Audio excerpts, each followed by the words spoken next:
Good morning. Good morning, Jim. We see you on the screen. We're going to call the meeting to order. We do have members participating remotely today, and so we will be doing votes by roll call all day today. And with that, I'm going to ask Kayla if you would call the roll. Member Baker. Member Campbell. Here. Member Carlson. Here. Vice Chair Norton. Member Rybeck. Here. Member Tyne. Here. Chair Wheelock. Here. Member Williams. Here. A quorum is present. Thank you, Kayla. Let's turn to the business, and let's start with the approval of the agenda. Is there a motion? Move approval, Carlson. Second, Campbell. Moved and seconded. Kayla, will you please call the roll? Member Baker. Member Campbell. Aye. Member Carlson. Aye. Vice Chair Norton. Member Rybeck. Aye. Member Tyne. Aye. Chair Wheelock. Aye. Member Williams. Aye. The motion carries. Thank you. And now let's do the same process for consideration of approval of the minutes. Is there a motion? Move approval. Second? Second. Moved and seconded. And Kayla, will you please call the roll? Member Baker. Member Campbell. Aye. Member Carlson. Aye. Vice Chair Norton. Member Rybeck. Aye. Member Tyne. Aye. Chair Wheelock. Aye. Member Williams. Aye. The motion carries. Thank you. Next on our agenda is the public comment period. So I will open this up for public comment. Again, you may comment either in person or online, so I'll be asking to see if we have anyone online. If you would like to comment online, please indicate in the Zoom chat. And if you are making comments, please state your name and keep your comments to 2 minutes or less. And are there any public comments? I'm looking in the room and do not see anyone. Is there anyone online? No, Chair. All right. Well, thank you very much. So I will now close the public comment period. Next on the agenda is the chair's report. So just a few items, and I would invite any conversation should you desire. First, I would note that while we normally do a metrics update presentation because of the amount of business that we have on other items, I've asked Patrick to delay the next presentation until our February meeting. However, you do have metrics updates in the written materials for the board packet. But again, since this is a variation from our practice, I just wanted to call that out. Secondly, we recently completed an RFP for audit services. I've asked staff to help prepare the same process for legal services. I think it's good practice to renew our look at the marketplace with some regularity. And so, just so you know, we will be doing that process as well. It's been over a decade, I believe, since we've done that, so we'll just keep the board members apprised of that process. And if you have any desire to talk to me about that further or learn more about either the intent or the process, please let me know. Then I would also just say that I'm just really excited about this meeting because we're doing so much of this work and have been doing so much of this work in anticipation of a renewed investment by Mayo to recommit to Rochester and to really be forward-thinking so that Rochester remains the destination for medical care and health care. And we've been doing a great deal of work recently because of our interest in supporting and better understanding and coordinating with the work that Mayo is doing on their Bold Forward Unbound initiative. So we know that they continue to do this work themselves, and they've continued to commit to incremental investments to continue to explore and shape that investment, and we hope to be learning more about their commitment to that initiative very shortly. But it's a very exciting time for the community, and I think part of our goal is to make sure we can be the best partner possible to not only assist in making their vision a reality, but to have the best possible outcome for the community and really the state of Minnesota. So work continues on that. And then finally, I'd like to invite Council President Carlson to provide an overview of the city's recent reapproval of the local option sales tax, which actually supports several of the projects that might complement our efforts. So, Absolutely. Member Carlson. Thank you, Chair Wheelock. It has been an exciting couple weeks with projects all around in Rochester, one of which is we did receive voter approval for the local sales tax. And this is $205 million over the next 20-ish years, collected through a 0.5% sales tax, local sales tax. So really nice way of acknowledging that those coming into our community are also using our infrastructure, and it's a way for them to contribute financially to a set of projects. So we approved 4 projects initially through the legislature and then through our community, which are a regional sports and recreation complex, flood control and water quality, street reconstruction and maintenance, and then an economic vitality fund, which of course is critical for the work that we're doing together with DMC. That will fund workforce development, and further business development through READY, our partner Rochester Area Economic Development, and then a really important focus and investment in housing. So we know that we work with DMC and the city and our partners, the Mayo Clinic, the county, the Area Foundation, in establishing what our shared priorities around housing are in this community. And we're then able, as a city council, to think about how we can have our best impact using our tools available to us in the city that complements what others are doing. So we're really excited to continue our partnership with DMC and the county and all of you to make sure that we're really leveraging those resources smartly and maximizing our impact in the community. Wonderful. Yeah. Any questions or discussion on that? Can I, Member Ryback? Council President, that's great news about the sales tax and that work.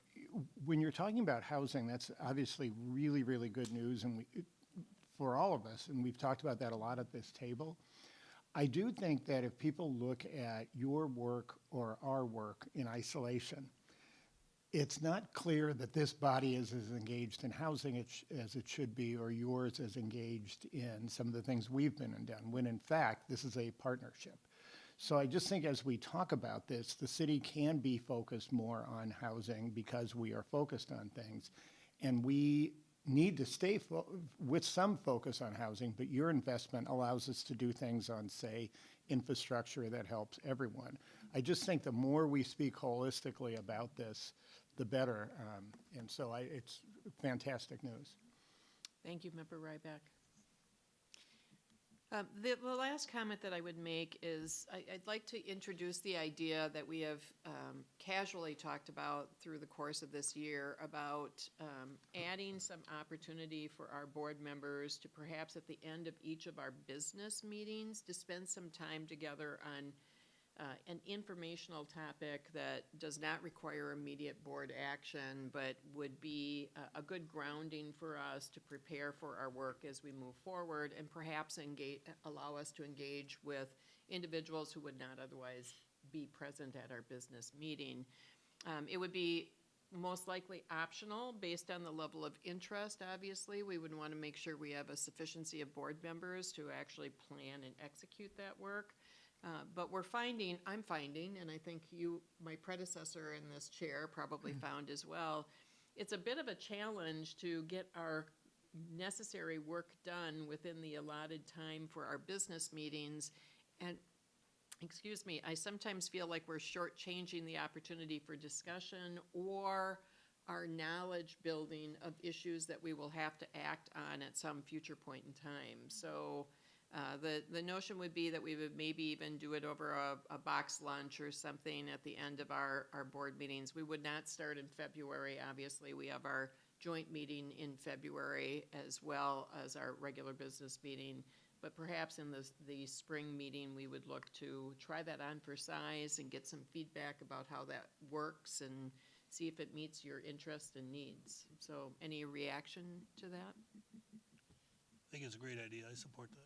Great, good. I would agree. Good. Well, why don't you start adding a little extra time on your calendars in 2024, and I'll follow up with Patrick about that as well. Any other comments or discussion? I would say I conceptually really love the idea, and in reality, almost every meeting I have to run back and go to another meeting in Minneapolis. So if, for instance, I'm not there, don't take it as a lack of interest. Thank you for putting that, Yes. that stake in the ground early. All right, well then let's get back to the agenda, and we have the consent agenda. Is there anything that anyone would like to pull off the consent agenda? And absent that, is there a motion for approval of the consent agenda? So moved. Second. Moved and seconded. Kayla, would you please call the roll? Member Baker, Member Campbell, Aye. Member Carlson, Aye. Vice Chair Norton, Member Rybeck, Aye. Member Tyne, Aye. Chair Wheelock, Aye. Member Williams. Aye. Motion carries.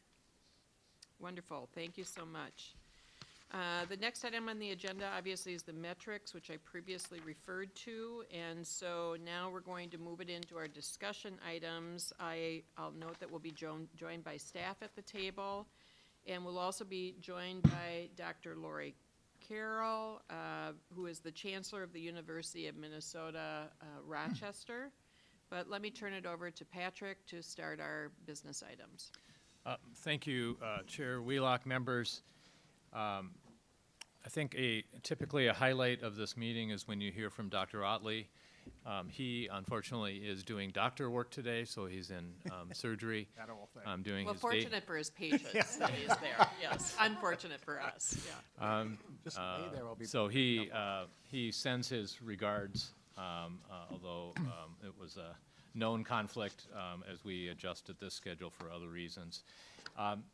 So thank you. We will begin with the presentation and discussion regarding the development framework. Can I just cue this up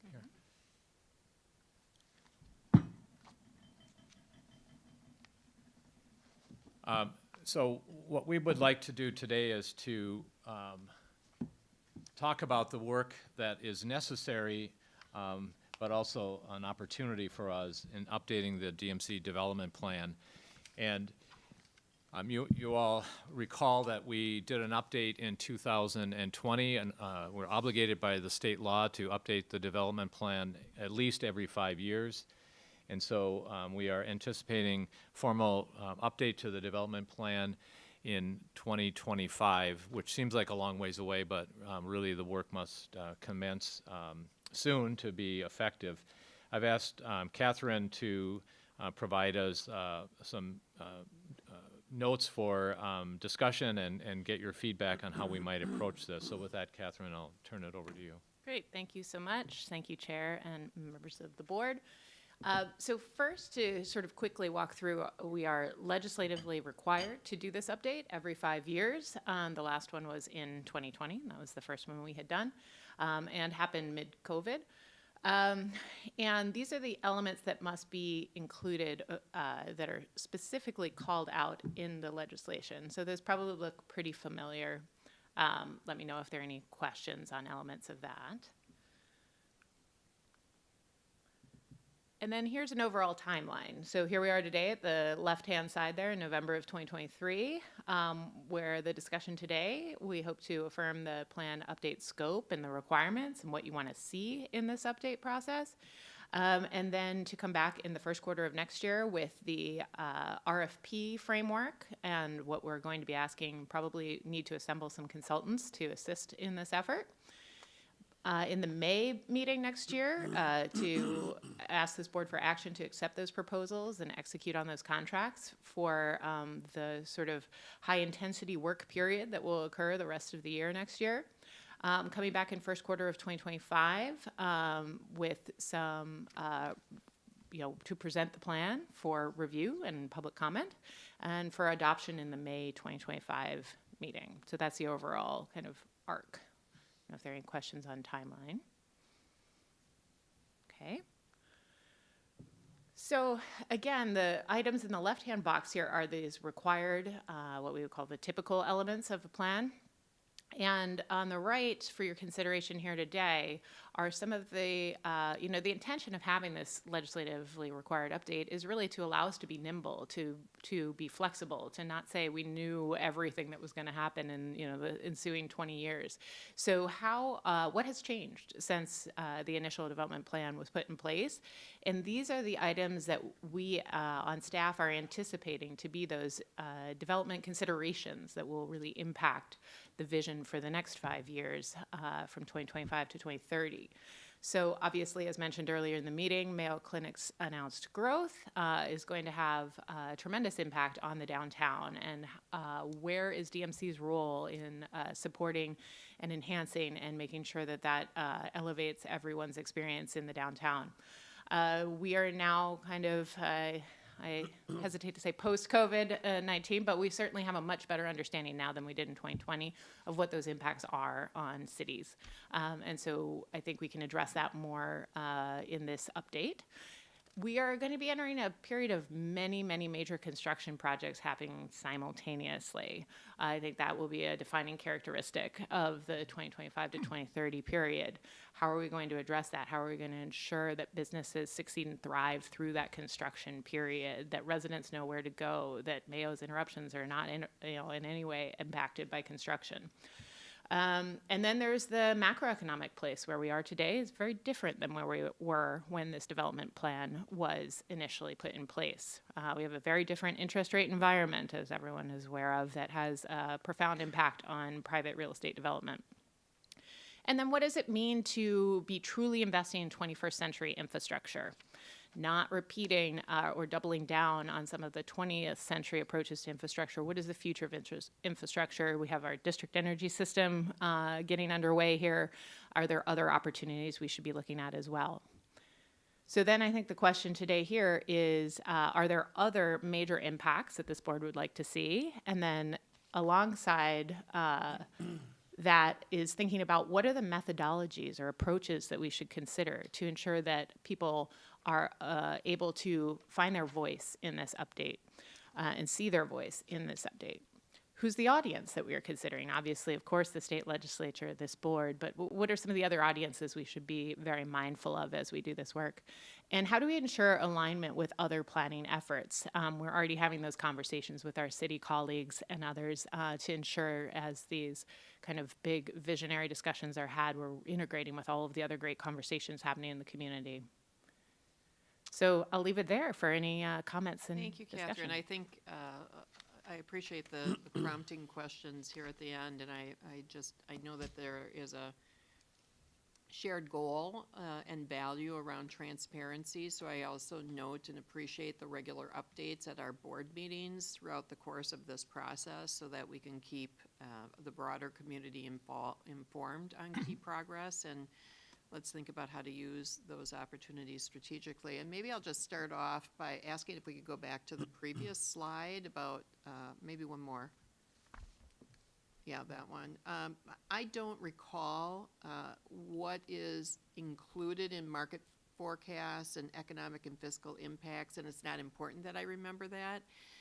But I'll just call out one area that I have an interest in is, and I'm sure my board colleagues will have other comments as well, but I'm really curious about understanding workforce dynamics. If our goal is to add employment opportunities, to protect and strengthen the economic vitality of not only this community, but this part of the state long term, and from a multi-generational perspective, then what is both the supply expectations we should have?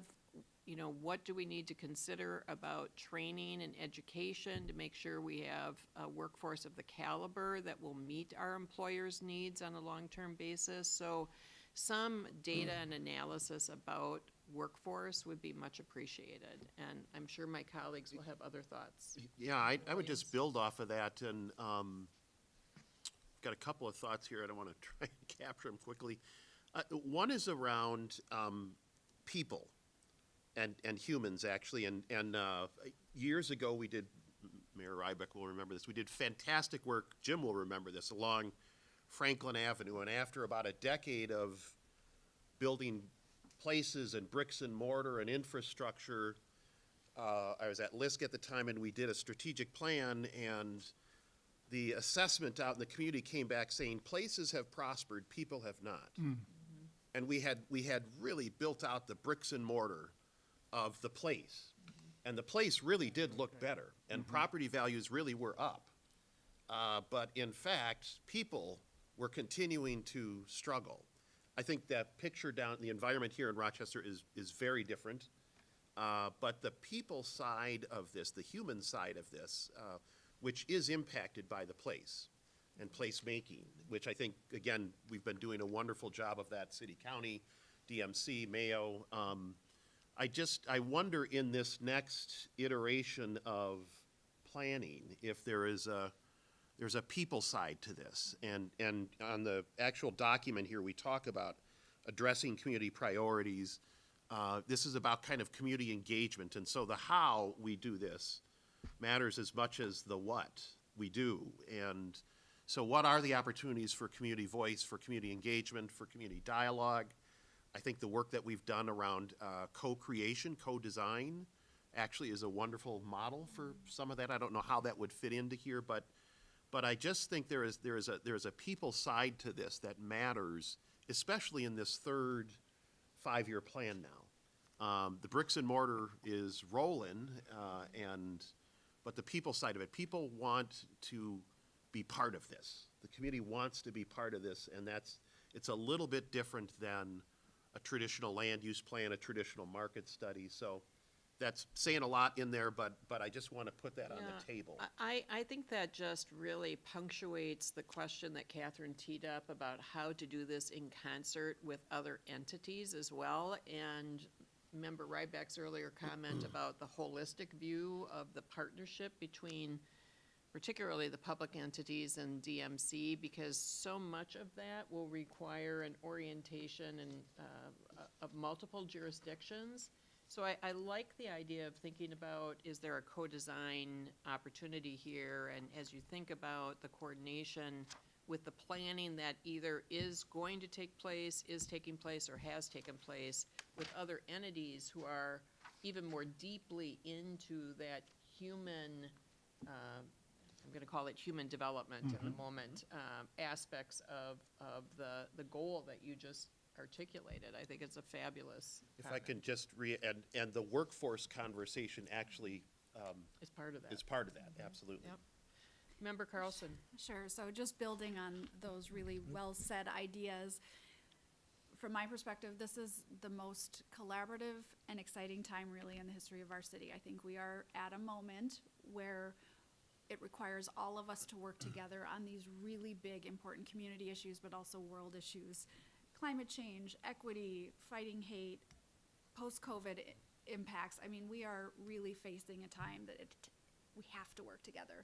And also, this work affects people's day-to-day lives. So how do we really nurture the human experience and think about these construction impacts? Because that's what happens to people during their day. They're trying to get to work, they're worried about opening their business on time, and they have to reroute 6 blocks through traffic. I mean, just really capturing a broader perspective than we have in the past. So we are weaving those big, high-level impacts and collaboration across sectors with just the daily experience of living a high-quality life in our city and region. Thank you. Member Campbell. Thank you, Madam Chair. In light of the focus on people and workforce development, and the fact that Chancellor Carroll is going to be presenting this morning, I think we should really spend more time collaborating with all of the educational resources in Rochester, Olmsted County, the University of Minnesota, RCTC, Winona. I know the school tax levy was defeated, which personally is very disappointing, but I think interaction with the public school system is critical. So I just think that, we're talking about collaboration with other entities. I think we need to focus on collaborating with the educational resources that are available to us. Member Rybeck? Yeah, I came in ready in this discussion to introduce the idea of people into it, and everybody else has done such a great job of going to the macro. Could I go to a slightly more micro point about people? First off, 3 exclamation marks. I came in early and just decided I'd just spend a little bit of time walking around as a visitor. And, you know, in the subway, in the skyway, in the street, and others. And I wonder if we could put something in about the pedestrian experience or something to that degree. It's not as profound as the comments that were just made, but the piece of it is when I read that list, I thought, great list where the human beings in it, and I think that's been articulated. But, and I'll get into this a little more when we talk about the downtown issue, the 3 circulation below, above, and at street level is really a little problematic here. Equally important, I think this idea that we've talked about how does someone's experience get nature somehow into more of the core. I so love what's been done on Peace Plaza. I love the idea of what's been happening with Discovery Walk. But how do I get to the river easily, et cetera? How do I take a walk to some of the parks nearby? And I just, another point would be second, really, if we really see it emerging as a continuous experience on the other side of the freeway, how do we, and we really want people to go from here to the hospital, how do we really encourage that as more of a people experience? And I don't know exactly how to soften that in whatever way I'm talking about, but the pedestrian experience. And I think there's one thing for people who know it, and the other is we are a destination medical center, and the visitor experience, especially in the subways, by the way, is really different than people who know how to get around in it. Thank you. Other comments? Well, thank you. We look forward to continuing our discussion about this process. It's really a great opportunity for us to sharpen our thoughts about what we're trying to achieve and how we think about our success and who our partners are and what it means about funding requirements. So we look forward to this process and appreciate your work on this. Thank you. Patrick, back to you. Thank you. Thanks, Catherine. I'd like to turn our discussion to the work that we've been doing in developing a shared lab environment, shared wet lab environment. This has been a topic in front of the board for discussion on numerous occasions. We continue to make progress. We anticipate that progress heating up, and as we do so, we're looking for your direction and advice to help empower our staff as we're working with partners. Yes, as we're working with partners. So the purpose of this discussion is to, one, set the stage, remind you all the pathway we've been on, and to specifically give you an opportunity to talk to us about things that we should be talking to our potential partners about and expectations we might have of them as we consider future support for a shared wet lab. So with that, Chris Shad has been leading this initiative, and Mike Flynn, of course, you know both of them, but I'll leave it to Chris to lead this. Very good. Thank you. Good morning, everybody. It's good to be back and have this conversation with you. As Patrick mentioned, what we're hoping to hear from you today, we're hoping to share some information, remind everybody about the context of the shared lab infrastructure that we're contemplating, but we're really hoping to hear back from you some of your expectations, as this is going to require partnership between a number of organizations, and what your expectations might be of those partners as we move forward with this. Just a reminder of what a shared laboratory is, and sort of piggybacking on the comments of Mr. Williams, that it's easy to think of this as a place, but it's really a community. It's a community of like-minded people who are trying to take big risks for big rewards to impact people's lives. So these are entrepreneurs that are trying to take technologies to market that require a specific kind of infrastructure. And part of that is the community, part of that is the programming that supports the work that they're doing. So it's learning how to run a business and how to find capital. And yes, it is a facility, but it's a place where Because of the way the financing is structured, it's a way to make easier access to companies that are rich in ideas and perhaps poor in cash flow. So it's a way to open up access so they're not priced out of the market because they're not a mature company with a strong finance stack. And yes, it is a real estate element as well. It has leases, it has lease rates, it has terms, but they're structured to be more accessible to entrepreneurs. So at a high level, that's how we consider a shared lab to be. And why do they matter? Well, if you look at the top 15 biotech hubs, and we aspire to be on that list, they all have multiples of these sorts of pieces of infrastructure. It has become a de facto standard in places that have a strong biotech presence and life science presence. You could go down the list, and this list probably is not complete. I think if you dug into each one of these ecosystems, you would find more than what is listed here in terms of the number of facilities and operations that are taking place here. Well, why would we do this? For one thing, this board back in 2015 had the vision to endorse this concept. This is all the way back in the master plan of the DMC that was adopted back in 2015, where it was articulated to develop a space for entrepreneurs to grow. It aligns with our goals of private investment and creating jobs, and most recently, the work that Mike had done in this market research. It was 3 of the top 5 factors that were considered by site selectors and life science executives, all related to the presence of this kinds of infrastructure for those companies. As we contemplate why this matters to Rochester, we know it's a top location decision driver. We know putting big market infrastructure in a medium-sized market changes the perception of that mid-sized market. We know job creation comes of that, and we know it really is a standard in these technology hubs. As I have conversations with my colleagues at Mayo Clinic and I try to understand why it would matter to them, at the top of the list it is a workforce and retention tool. As we try to recruit the best and the brightest of the innovators, they want to know that there's a place nearby that their innovations can go so they can get out into the marketplace. And the lack of that sort of infrastructure becomes a barrier to recruitment in many cases. So it's a place for the technologies to be. It attracts companies here. We've made a number of trips in other markets, and we know that people want to go to a place where this exists. So there are reasons why it matters to our colleagues at Mayo Clinic.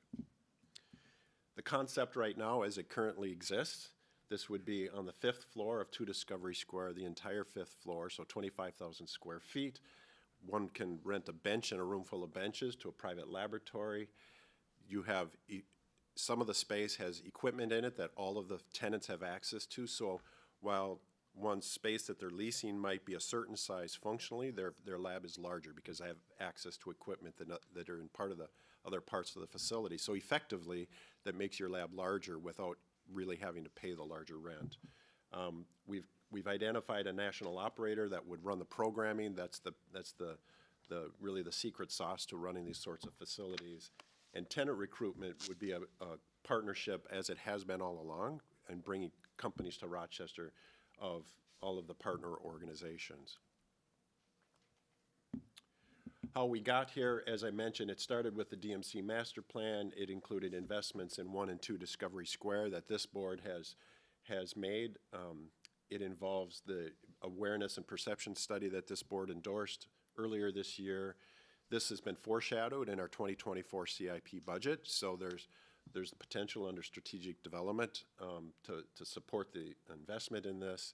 We've identified a potential operating partner that we're going through the vetting and negotiation process, and that's where we find ourselves today. As early as our Q1 board meeting, we may be back for a further conversation of a we're ready to go sort of conversation, and if we're able to do that, by this time next year, we would have an operating, we would be cutting the ribbon, if you will, on a facility. Member Carlson. Sure. Thank you for this. This is so exciting. I had the opportunity to see just one example in Boston, and it's really cool. My question is, in that example, there was a wall that listed all these big companies as sponsors. Right. How would we do that here? Obviously, you're asking for DMC to be one of the sponsors of this space. Is there a plan or approach that's wrapping in other industry? Yep. Good question, and that absolutely has to be part of the model. So there's the need for infrastructure capital, and there's going to be the need for working capital for the operating partner to be able to get on the runway. And so seeking sponsorships, and you'll see this in the slide where we talk about expectations of our partners, we're all going to be asked to go out amongst our partners to find sponsorships, right? Corporate sponsorships to be contributing either in-kind, cash, or equipment sorts of support to fund the operation.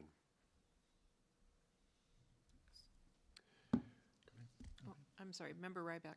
Yeah. Over the years, I've said, this is one of the most important things we can do. So many times I have zero credibility on the topic, but this is in fact one of the more important things we can do.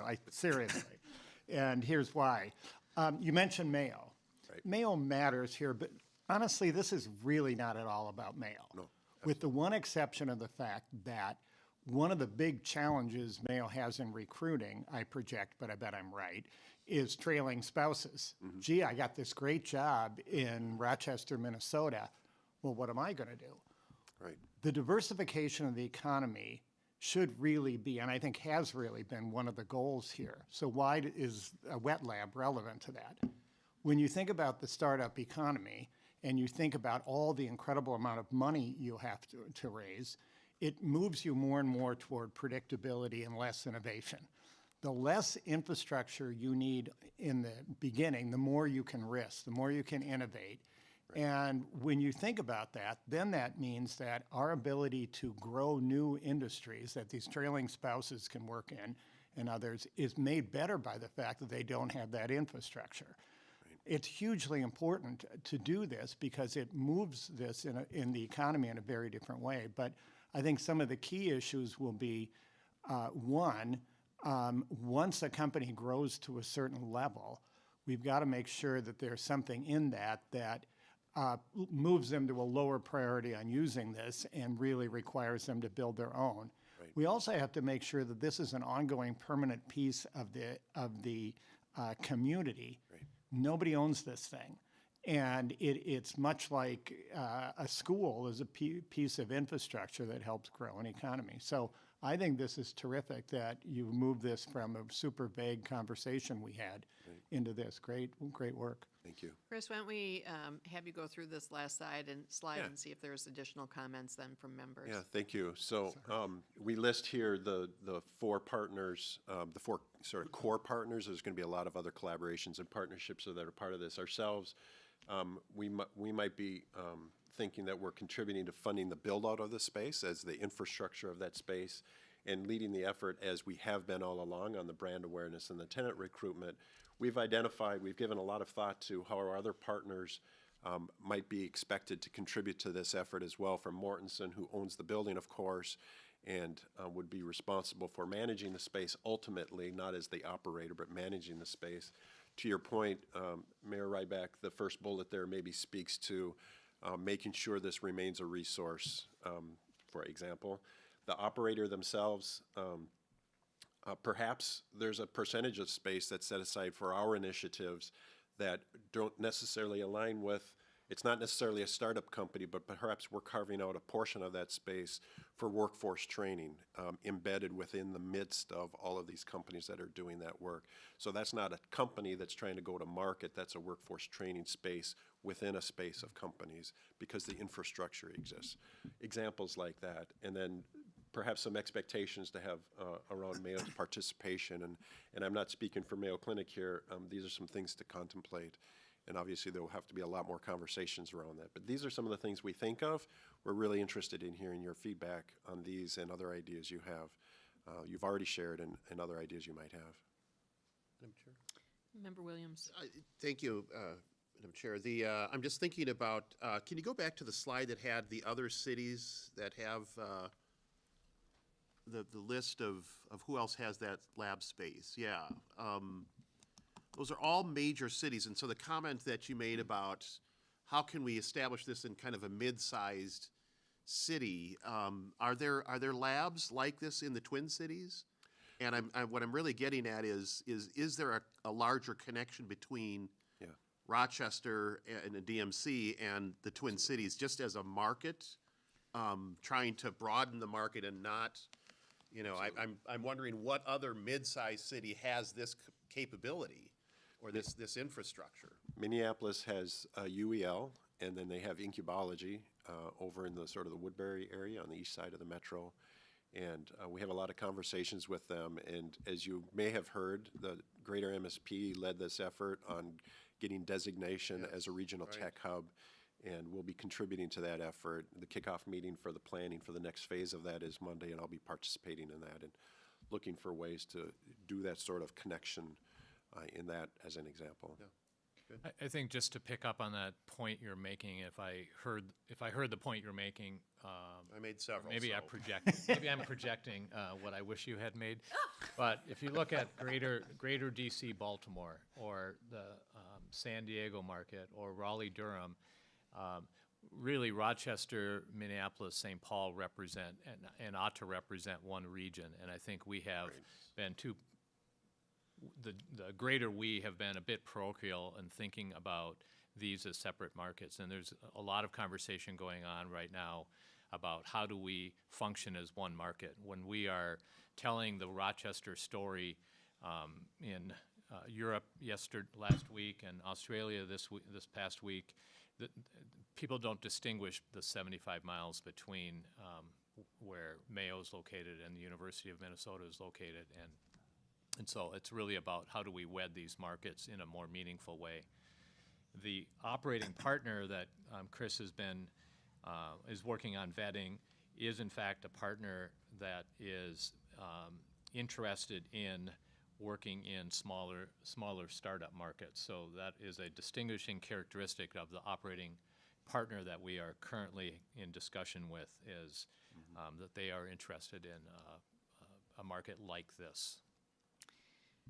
I'm reminded of the geography of Umore Park, and one of the, I'm going to refer to it as an asset of the University of Minnesota, a complicated piece of property. But I've always thought with its Rosemont location, what a nice linkage between the heart of the Twin Cities and Rochester. And so I hope as they continue to think about their own development opportunities of that site, that there's a strong connection between all of these conversations and the staff at the University of Minnesota that have responsibility for that geography. I do think this is a very helpful slide that lays out some of the roles and as they're envisioned right now, but there's an art to weaving these roles together between these entities to actually accomplish the branding, the recruitment, the return on investment that we're looking for. I know that we have an interest in the success of that. I hope that you'll come back at our next meeting and give us some more direction about how you think DMC can be most instrumental in achieving that shared vision. But this is a really exciting and important opportunity to not only diversify our economy with other employers, but also provide some support for our workforce development and the Mayo Clinic's expansion interests. Thank you. Member Carlson? I was trying to decide if I should use meeting time to talk about this or talk about it offline, but my question Hasn't is stopped any of us. Really? I was thinking about, so if there's a partner that has a national presence, they would come with their own brand, right? We wouldn't brand their, and how would they be involved in promotion compared to us promoting? I'm just trying to I just want to understand what clarify, that model- I think you're talking about if we recruit an operator that has, or. Yeah, it's, I Right. mean, Oh, they're right. talking Or a about an tenant. operator Right. has their own brand. They bring their brand recognition and their presence in other markets to the table. This clearly has to be branded as a Rochester asset, as Discovery Square or Discovery Labs or whatever it is. Oh, okay. But their reputation brings, people to the table by virtue of their success in other markets. But it's our branding. It's whatever branding we decide upon is the branding that is the space.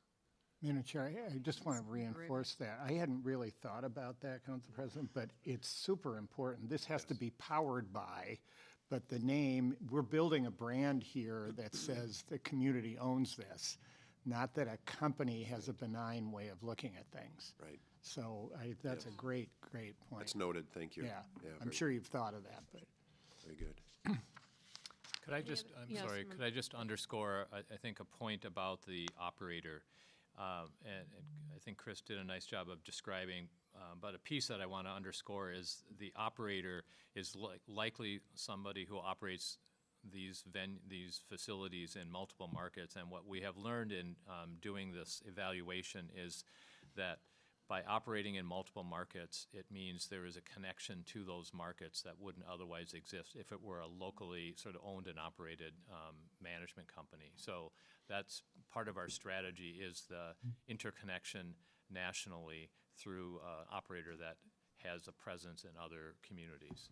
So one example, just to put a finer edge on it, there is an example of an example we've learned about where because a company that operates in multiple markets, some of their Boston-based clients have chosen to move to a environment that's less expensive than operating in Boston and staying within the network, if you will, but in a less expensive place for employees to live and their facilities to operate. So that's one of the value add of finding a national operator. Thank you. Member Tyne. You'll have to excuse me because I don't have any expertise at this, so I think I've got 3 questions.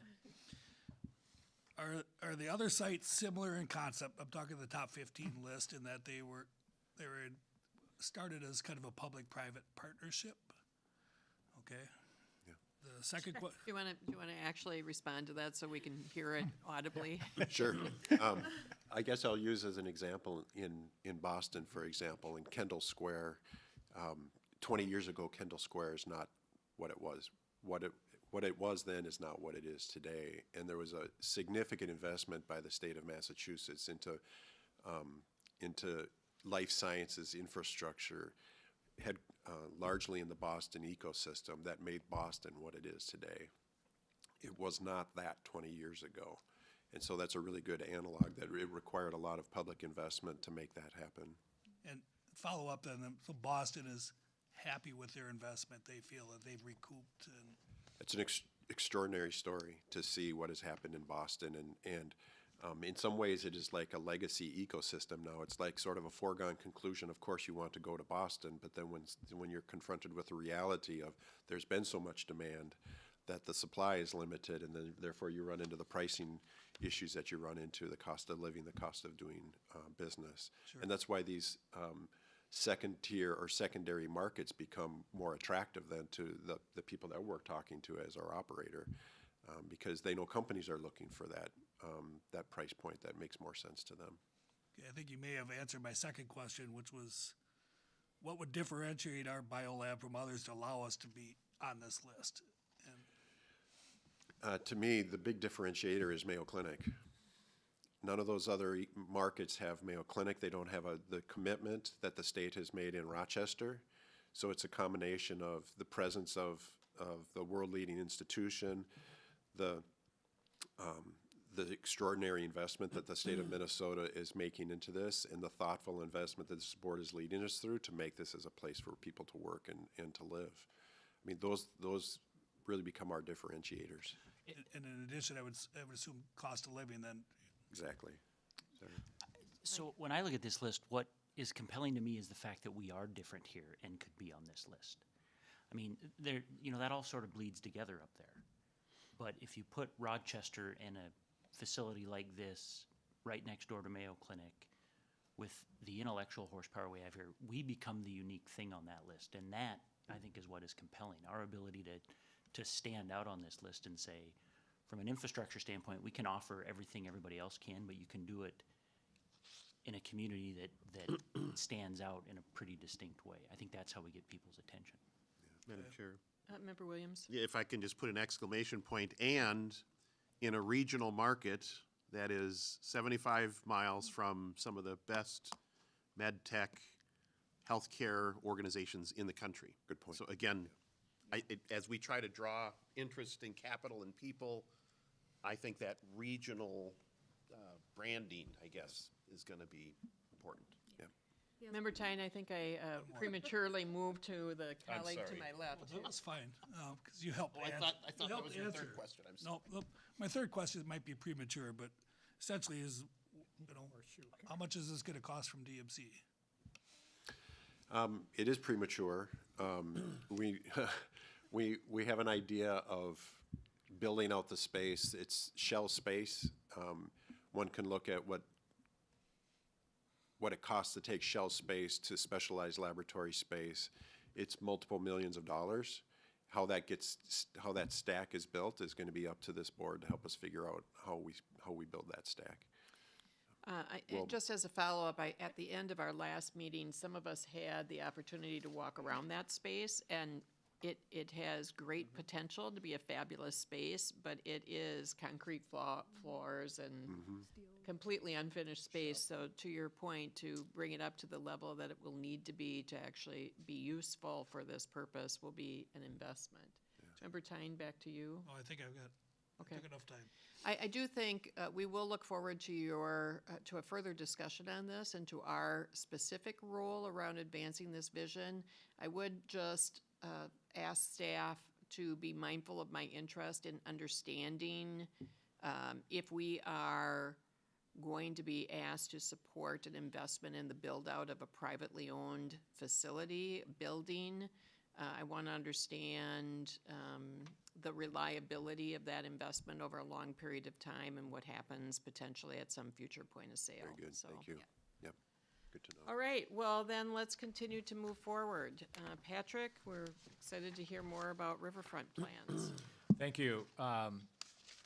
Appreciate the opportunity to bring this agenda item forward, and we are going to be inviting colleagues from the city and Catherine, of course, but Cindy Steinhauser, Deputy City Administrator, and we're hopeful that the consultant who has been supporting us on the riverfront planning is able to join.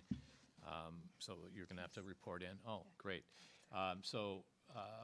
You had asked for to be brought along the journey on the development of the riverfront planning, and of course we're happy to do that. What we're presenting today is the work that's occurred in the past year by the consultant that we help support, and the thinking of what we think are some next steps. And so with that, Cindy, I will turn it over to you to, sorry.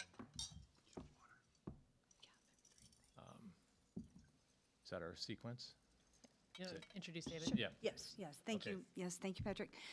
Thank you, members of the board. Excited to be here to provide this update. As Patrick indicated, we've been continuing this work with David Gamble of Gamble Associates of what we can now call an award-winning plan. We're very excited in the partnership that we have with DMC. This is such a critical space. David's going to walk you through kind of the advanced work that we've been doing in the 5 areas that we've focused that we shared with you when we last presented to the board, and then I will close the presentation. So David, I will turn it over to you. Welcome, Mr. Gamble. Thank you. Can you hear me okay? We can. Great. Well, good morning. I'm actually in Cambridge. I'm about a half a mile from Kendall Square that you were just talking about. So it is quite an ecosystem, and it's a delight to be in front of you, even virtually. So I'm just going to give you a brief update about what the team has been doing over the last year. And we are working with WSB, the local engineering firm, on a lot of different due diligence characteristics. Kraus Anderson has been crunching some numbers for us, and SWA Group as our landscape architecture colleagues. So what you see here is the plan, the master plan that was adopted unanimously, I'm proud to say, by the City Council July of last year. And it's important to remember that there are 2 sites here. So this is the small area plan, not to be confused with the one that's about 60 acres to the south of this. This is together between the east and the west sites. This is about 5 acres, 5.5 acres. So there is what we're calling the west site, which is to the left side. That's the location of the 2nd Street ramp and the Red Owl Time Theater along 4th Street. It's also defined by Broadway to the left, to the west. And then the larger site to the east of the city municipal building, that's currently a parking lot, but that site is about 3 acres. So the 2 sites together, the east and the west, is about 5.5 acres. And this project is a direct result, I think, of the thinking, the good thinking that DMC has been doing around public realm investments. and the public increasingly demands access to waterfronts. And it's interesting that in this location, you almost can't see the Zumbro River. So what you see in the graphic is a lot of green and tan. That's terraces and plazas and lush landscapes that basically replace an area that's about 85% asphalt and impervious surfaces. Adjacent to those green and tan colors are some burgundy buildings, and public realm investment stimulates investment on its edges. And so on the west site, what you see here is in the replacing the 2nd Street ramp, which actually has it's a redundant garage that's in need of a lot of investment, and there's about 3,000 parking spaces in a 5-minute walk of this site. That becomes a new development. And then to the south of that, the Red Owl and the Time Theater, portions of those buildings are preserved, and we're adding onto it, connecting the skywalk, which ends somewhat unceremoniously, as it does right now, to a tower. On the east site, the 2 buildings that you see there that look like 2 donuts, that's upwards of 500,000 square feet of new development. But both sites contain an aspiration to connect the city, the downtown, closer to what is really Rochester's origin point, where the city began. Next slide. So we were tasked with 6 things over the last really 9 months. We've been working on all cylinders. And the first part is just getting people to think differently about what is really just a parking lot and the back door of the city. And that's what's called interim site activation or pre-development infrastructure. Next. And this is a tactic, well, Rochester's actually done this in a number of locations where you're curling in the alleyways, right? It's taking advantage of opportunities to get different types of programs to occur in sites that don't necessarily have those today, but could in the future. So the business owners, we've met with students at the University of Rochester, property owners, next slide, thinking about how to activate the alleyway and really to try to make it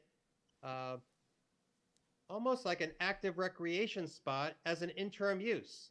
At your board meeting that you had not that long ago, as you recall, just getting on the river's edge and lighting up the city-county building really changes people's perception. So we've started this already. We've convened many of the business owners and moving the needle about seeing how this space could be different in the future makes a difference. Next.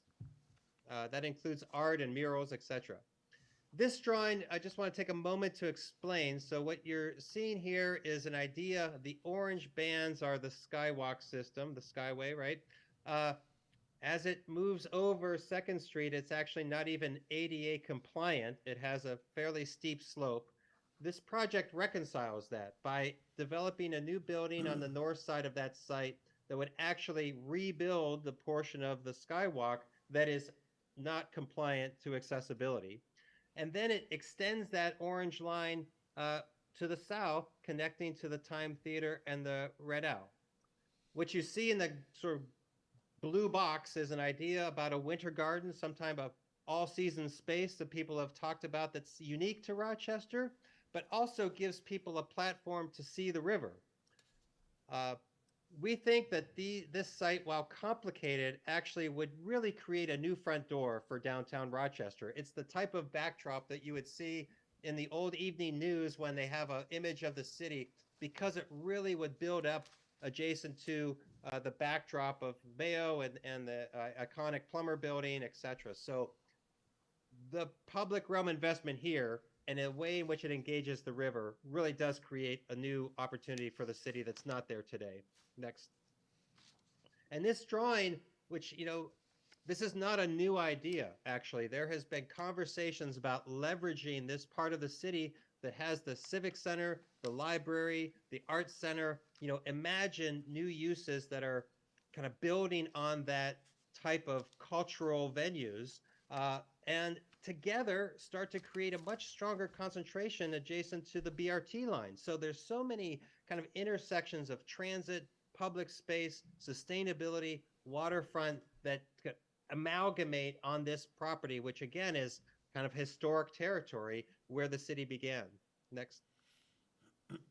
And so the image that you see here, which is kind of conceptual, is this idea of an extension of the skywalk entering into a larger public venue. We have run some numbers here, the Red Owl and the Time Theater. The ambition is to get them to a white box state, which would be prepared for new tenants, have yet to be identified, but because of the proximity to the riverfront, there is a really great opportunity for a variety of uses that would activate the public space and also kind of add to the commercial activity that exists on Broadway. As you may or may not recall, the Red Owl and the Time Theater are the last two remaining Depression-era buildings as part of the city's evolution in the 1930s. So we've priced that out, and we've also looked at on the east site. Again, this is the larger site of the two, mostly surface parking. There's not a raceway that runs below it like they do on the other side. This site is much easier to redevelop in the sense that the soils are stronger. We show here, these are 4 different diagrams of the same site showing a range of densities going from 175,000 upwards to 500,000 square feet, both of these sites. And it was interesting to us in the public forums that even residents of the neighbors, not all of them, but there were people that really saw this site as adding to the commercial activity and even the residential density of this part of the city, because it does seem almost like it's not downtown anymore. It's just a very short walk from Broadway, of course, but the character of that walk doesn't make it seem as close as it really is. So this site, the east side in particular, greater density. As part of our analysis, we've also done some environmental site assessments and geotechnical assessments. Not surprising given the age of this geography. It's a combination of different types of soils. We were out there for a week digging into the soils to determine what those were. And the good news is no surprises other than it takes about 30 to 40 feet to get to bedrock. So if development on these sites is going to be larger, we're talking about higher foundation loads, taking the foundations to bedrock, or if it's a smaller scale development, say 3 to 4 stories, it's likely spread footings. So we have our fingers in the dirt, so to speak. Next.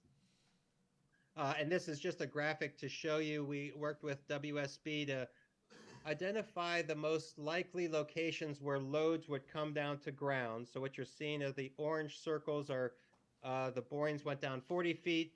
The blue were down to 20 feet. And it helps us determine what the viability is of that. The second part, and this is very important, that river wall was done to guard against flooding, of course.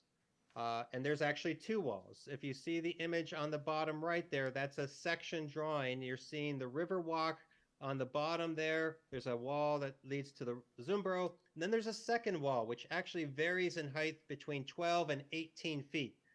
That wall is what really inhibits the ability to see the river. And what we're doing, and in the next slide, is tapering that second wall back to a series of terraces.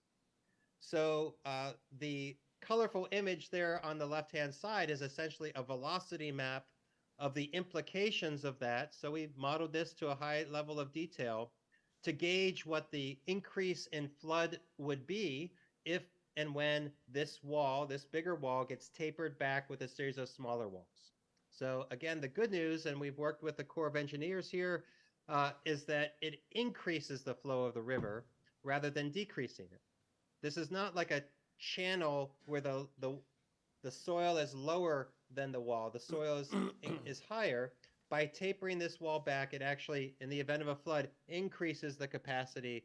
And the blue line that you see there in that image is essentially where the water would go in a 200-year flood. So an investment was made generations ago, and then it was really about moving the water.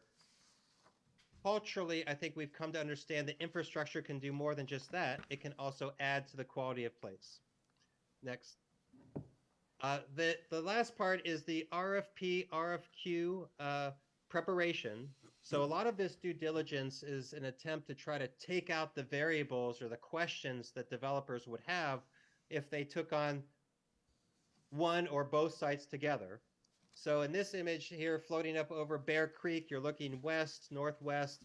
There's over 600 units of housing that have been completed in the last 10 years downtown. That's a little hard to see, but the pink boxes are calling that out. And the orange kind of shows how these two sites really build upon that momentum and help to grow the downtown while also having a stronger transition to what is really, I think, Rochester's greatest asset, or certainly could be, which is the river from which it sprung. Next slide. So we're thrilled to have advanced So this. maybe just pause right there, David. Sure. So I think Chair Wheelock and members, we would invite, before we talk about next steps, and I really want Cindy to lead the next steps discussion as the team that's as leader of the team for this, to see if you have questions of David or the planning process itself, and then we will talk about next steps and get your response to that, but perhaps about the plan itself. Thank you, Patrick, and thank you, Mr. Gamble, for this presentation. It's really helpful to get oriented in a little bit more detail about both the uniqueness of the site and some of the challenges and opportunities it proposes, and the cities and your thoughts on opportunities. I guess I'll start it out by just asking a quick question. Very little reference to Mayo Park on the north side of the sites and the opportunity to animate that space or connect to that space. Is that a neutral presence? Is it an advantage to the goals of this particular side of the sites that you're referring to here? Can you just comment on that briefly? Absolutely. Yeah, the trail network, I think, is really one of the city's, also the region's, it's an asset. There were aspirations periodically to perhaps put a new pedestrian bridge that connects to it, but it's our opinion that it's actually close enough that if the quality of the public realm was a little bit better, a little bit greener, people would perhaps use it more. So the site, especially the east site, which is just across the river here, you would see it from Mayo Park. However, we're not literally connecting to it with an additional bridge, which we don't think is necessary given the proximity of the street network. Other questions or comments? Member Carlson. Hi, David, this is Brooke Carlson. Nice to see you. So great to hear this update. I don't have a question. I just wanted to reiterate that this is something that council has been very supportive of. We've continued to invest in, and we are putting, and I might have missed this, but is one of our state bonding priorities. So we just are really excited about this and believe in this project and the potential, and have really appreciated David's approach and his team's approach to making sure this is a community engaged process. Thank you. Other questions or comments for Mr. Gamble? Yeah, Member Williams? Thank you, Madam Chair. I'm curious actually about how the connection, what I just jotted down was, the Chateau, the downtown core, Discovery Walk, and the connection to this area. And I mean, we're trying to kind of create these focal points for more pedestrian, community activity. And is there a connection? I'm thinking of downtown St. Paul, where we have Rice Park and Mears Park, and not a very good connection between the two. And the conversations for years about, geez, we really need to green so that there is some connection. I'm just wondering, is that, I don't know, is that Second Street? Is that other kinds of connections there? Cindy, Yeah, do you want to respond to that? Yeah. Sure, absolutely. Thank you for the question. It's a great point, and it's one of the things that we continue to talk about, not only in terms of this project, but the other initiatives that are going on. When we think about leveraging investment and what this project does in terms of connecting to other spaces, even Soldiers Field, UMR campus, we, as part of this plan, I've talked about how do we build out those connections along the riverfront, but I think as part of the bigger picture, the 10-year update conversation that we've been having as Rochester continues to grow, what are we thinking about the streetscape, not only from signage, but what does it look like and what does it feel like to experience that, whether walkable or rollable device? And so I would say that it's very much an active conversation that as this project evolves and as other projects evolve, how do we shorten that distance psychologically and physically in terms of accessibility and signage and experiences? I will get I told you so from Cindy, who had a slide in the deck that showed the connections between Patrick, this can I show project. that? Sorry to stumble into that. So, Can I show that? Can I share my screen just for 1 second? Because it is an opportunity. I think you have to figure stop. out how to share the screen, we'll look at the slide. If you stop sharing for 1 second, I might be able to. here comes the I told you so. And then we'll. It might be difficult, David, at this And time. Member Campbell, I see your hand. We'll come back to you in Okay. just a moment. So it's a perfect question, actually. So if the Discovery Square part of the city, all of these things are kind of close together, but they don't quite connect far. This project fills that gap. It actually creates that network. It links to the trail network. It actually circles back because of the connection to the Skyway system. So it actually completes a loop that we think will help to bolster and reinforce the other investments that have already been made. Thank you. Member Thank you. Campbell.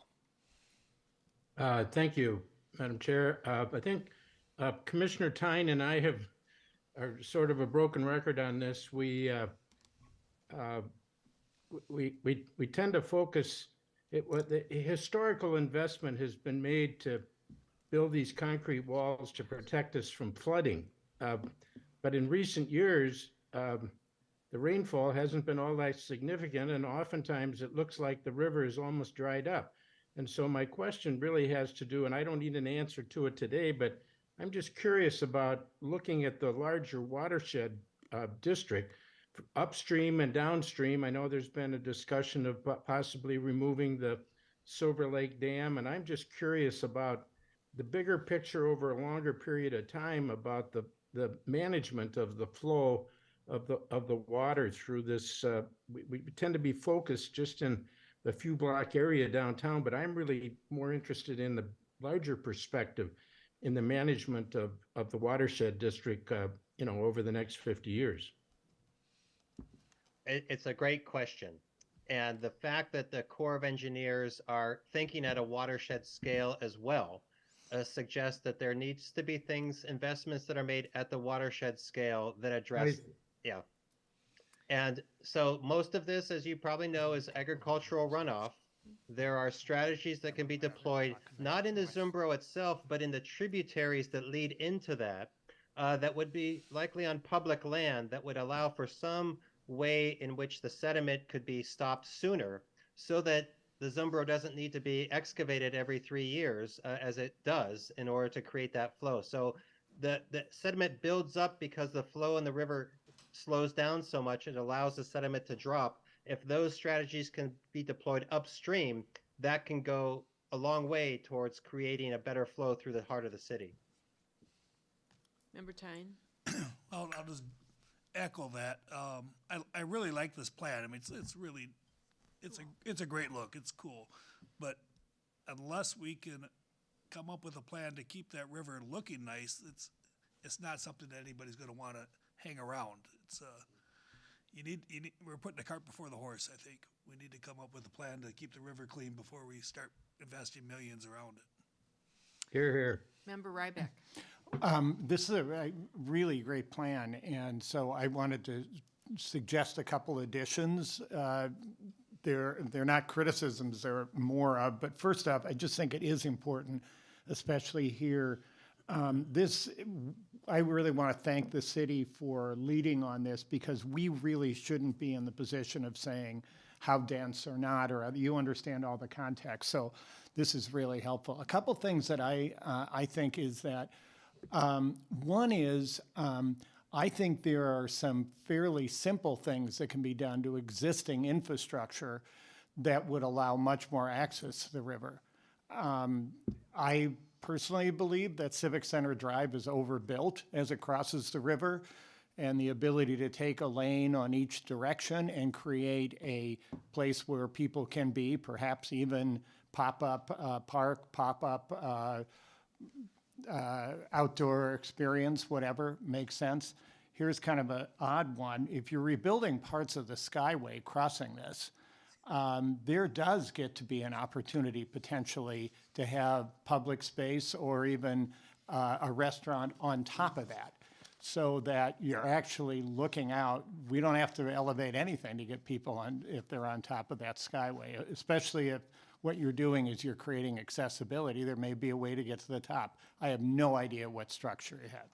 But another issue is it is really daunting to figure out how to get a visual above the necessary flood walls, and I really like your idea. There is also the idea, though, if you can lower the wall or you can raise the land, meaning if we're trying to create more housing here, and I don't see a ton of housing, but if, for instance, as you approach this, there's a couple-story podium of parking that could be built into housing, then you're not worried as much about how high the wall is because the land is taller, and you're creating, if there is parking in that area, a potential revenue stream to pay for some of this. Now, I've made many, many arguments over the years about not building as much parking in the central core, but if you think about doing more residential, it's got to be somewhere, and that may be a way to do it. Two other quick points. I don't see anything in here about recreation on the water, and I think it builds on the commissioner's point. I do think we have to walk and chew gum at the same time. I don't think we should stop doing things for the river, but the river itself, I'm a paddleboarder. How great it would be to go on the paddleboarding. But that leads to the last point I want to make. I don't see anything about winter. And when we first took a look at all of these things, like in the very first year of Destination Medical Center, they brought in a really great plan about what Buffalo has done on their waterfront, skating, et cetera. About that time, I was up in Ottawa, and Ottawa, their long riverfront is actually a canal. So they lower it a ½ inch, and water floods it much like a Zamboni, and they skate a long time. That would be certainly a statewide and potentially national ability. I'm not in these deeper discussions about the flow and that, but when people come to this community, especially as a destination, winter is a negative. Let's explore the idea of winter being a positive in this case and creating something that could be a phenomenal amenity for the community. Member Carlson. Sure. Jumping back to our last part of the conversation around sedimentation of the river, just a quick plug that we do have local sales tax dollars now, and that's part of our ongoing conversation about both flood control and water quality. So many conversations to come. I don't think we are necessarily putting the cart before the horse. We're having those conversations in tandem or parallel. So I didn't want to speak for Cindy if she had a comment on that, but just wanted to make sure that was said. Thank you. I'll just make a couple of quick comments, and then I know we want to turn it back to Cindy. I was curious about how to think about this as an amenity in very hot or very cold weather. So I would echo the points made by my colleague to my right. I'm reminded of in Chicago along a very different river, the bifurcation about walking either down below the main street level activity or up above. But the thing that makes that inviting and makes me feel safe in doing it is it's a fairly, not the walking area, but the area around you is at the same grade, and it's a bigger landscaped, interesting, green, colorful with flowers and landscaping.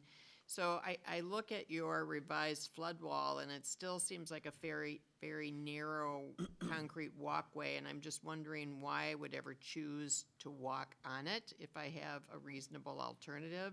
So I think something that really thinks about the sense of pleasure and safety about being in that first tier closer to the river is something I would love to see.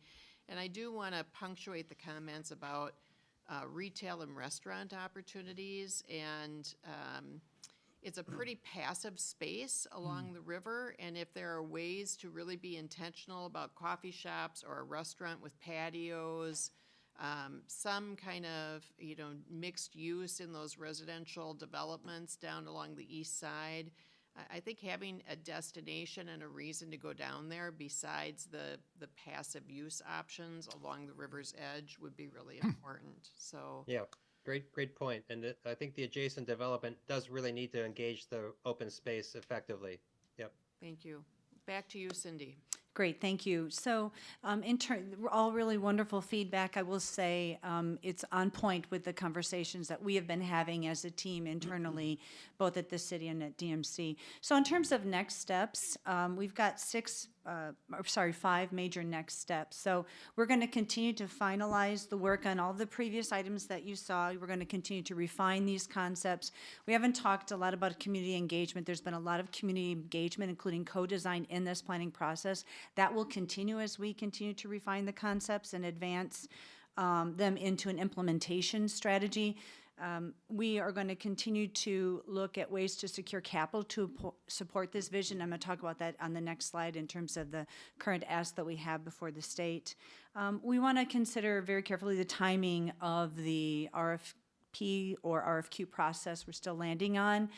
Whether we do a request for proposal or request for qualifications. Obviously, that timing, we're closely watching market conditions, but we are anticipating looking at Q2 of 2024 to issue that, begin that process. And then, I really appreciate the conversation around consideration of the Zumbro River function.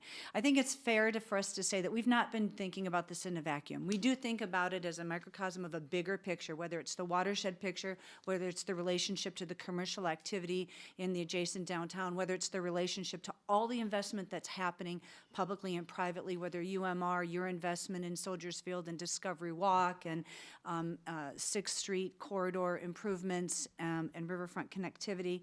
And so it's really understanding about how you experience the river, and you don't have to be on the river to experience the river. What does it feel like on the river? 4 seasons, what does it feel like adjacent to the river? And I would just say, for us, it's really about why the timing is so important. What happens if we don't do it? We have all this really great investment around us, and then we have this really antiquated, disconnected space that we know could be so much more economically, could help us in terms of thriving in our social capital, and then thinking about the environmental considerations. So understanding the Zumbro River redevelopment and its function as it relates to everything else that's happening in the environment around it. So thinking about project components in terms of the budget, we do have a bonding ask to the state. As you saw in a previous slide, we have our initial numbers for this project. We break it down into Riverfront Trail, which I think responds to your question, Chair Wheelock, about how do we connect the remaining, what does it feel like to experience the remaining riverfront space? It's a valid point. It works functionally, but what does it feel like to experience it, and the confidence that you have in traversing that space, and then getting on up into the terraced areas. Obviously, parking, we have an antiquated ramp there, so parking is a consideration for redevelopment. Housing and parking on site are anticipated in the redevelopment, and so what that looks like, and then of course the connectivity in terms of the skyway system, the public realm piece, I think David went over that very well, and then of course, how do we ready for some redevelopment and expansion of the, we're specifically in our bonding ask talking about the west side for all intents and purposes. So we really see this as a partnership. It's an economic investment to leverage other investment that we as a city and you as the DMC board are doing in the area. And with that, I will just pause and take additional questions. Any additional comments or questions? That was enough.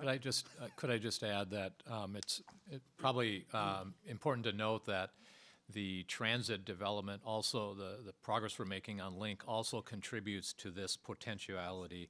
So the 2 sites you see on the right side of the screen is currently surface parking, parking for largely city and government employees, I believe.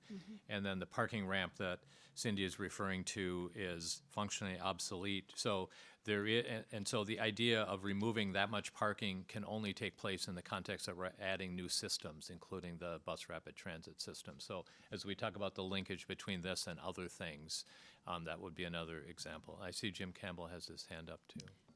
Thank you. That was a helpful comment, Patrick. And Member Campbell, back to you. Well, I'd like to thank you for this presentation. This is a project I know that the city's done an incredible job on moving along, and this is really the first sort of in-depth look that we've had at it. Is there a chance to get a copy of the deck of this presentation? Absolutely. Yes, I believe we can send that to you, and I'll ask Patrick to coordinate with Cindy to see if there's any additional detail that you might want to send to the members. That'd be helpful. I mean, I see up in the corner of my screen I'd like to take a greater look at the bonding request to understand the various pieces, but if I could get a copy of the deck, I'd appreciate it. Thank you. I also want to note that at a previous meeting, I cautioned not to presume DMC level of financial participation in this in any dialogue at the legislature. And I would still say the same, with the exception, I want to be clear that this has long been a priority for the Destination Medical Center Board to see an animation and a reuse of the riverfront and to strengthen our downtown goals. And I think it is fair to say that we will want to consider in our planning a participation to move this project forward. The degree of investment will obviously depend on the opportunity cost with other priorities within our mission and our goals, but I look forward to having a further conversation and hope that there is a very successful legislative session with respect to the city's request for capital investment at the state level. Madam Chair? Member Ryback. That's really an interesting point, and it's within the context of me sitting here thinking, gee, I should go talk to the Rochester people and say I'd be willing to help make the case of the legislature. So let's think about that for a second. So first off, yeah, I would love to talk to legislators about why this mattered. I do think we probably need to get our story straight on Destination Medical Center and our participation in it. I can imagine a legislator saying, well, gee, why do you need that? You got all that money for Destination Medical Center. I would very quickly say back, look at how the investment we've made has leveraged all of these other things and be able to carry that message. But I would personally, if you need any help, would love to help make that case at the legislature, but I want to go in and make sure we're all speaking with one voice. So I would certainly want us all to kind of think through what is that narrative. Yes, thank you. Patrick and I had a brief conversation about this, and I expect at our February meeting we may discuss this further. Legislative session, as all of us who have been part of that world know, don't really get cooking until after our February meeting, so we'll have some time to continue this conversation. Thank you. Thank you. Great, thank you. I see that Chancellor Carroll is here, and Patrick, I think I'll turn it back to you to introduce the Chancellor and tee up this next agenda item. Thank you all. So we're thrilled to have Chancellor Carroll join us at this meeting. Chancellor Carroll with the University of Minnesota Rochester, who I consider a strong partner in our work and a very good friend as we go about the transformative work that we're involved with. And I asked if she would join us to provide an update on the work that, you can move this slide, provide an update on the work that she's leading, the campus master planning and the future vision for University of Minnesota Rochester. So I'll leave that as her introduction and let her go from there. Welcome, Dr. Carroll. We really look forward to your presentation. It's wonderful to put a face with the name, so thank you for being here. Well, thank you so much for your interest in the University of Minnesota Rochester and for all the DMC has been doing for this wonderful community and the spirit with which you're doing it.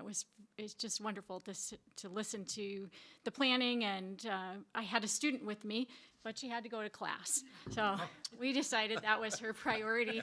But to really know UMR, connect to our students. That is how you will understand who we are, where we're going, and why we matter. We did begin to serve students as a campus of the University of Minnesota in 2009. That's very recent, one of only 2 new public universities in this century to launch.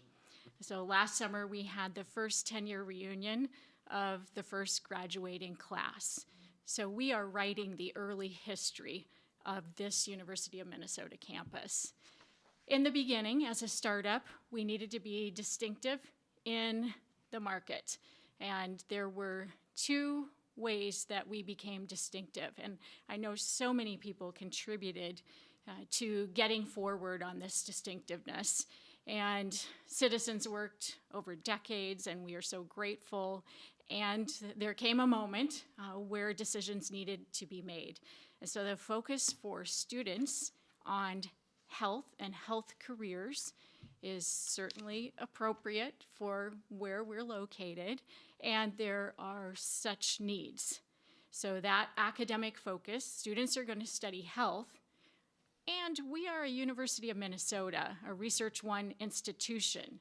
What is it that we will study? And that was our other distinctiveness, that we would study the students as they studied health.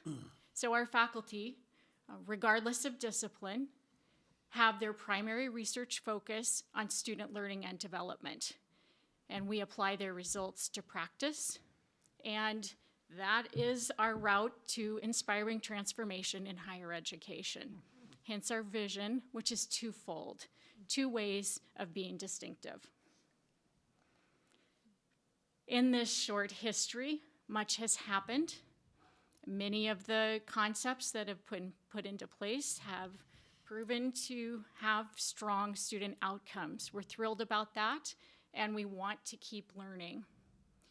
We have designed this unusual campus within this wonderful city of care and innovation to reflect the values and the way of being of the city, so that we are collaborative, we are creative, we are future-oriented, and we have very high aspirations.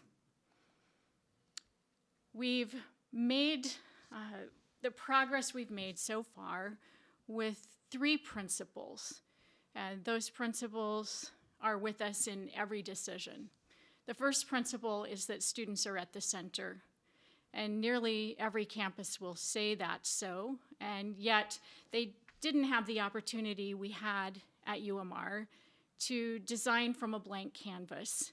And so from our inception, we've been able to live that principle that students are at the center of every decision we make.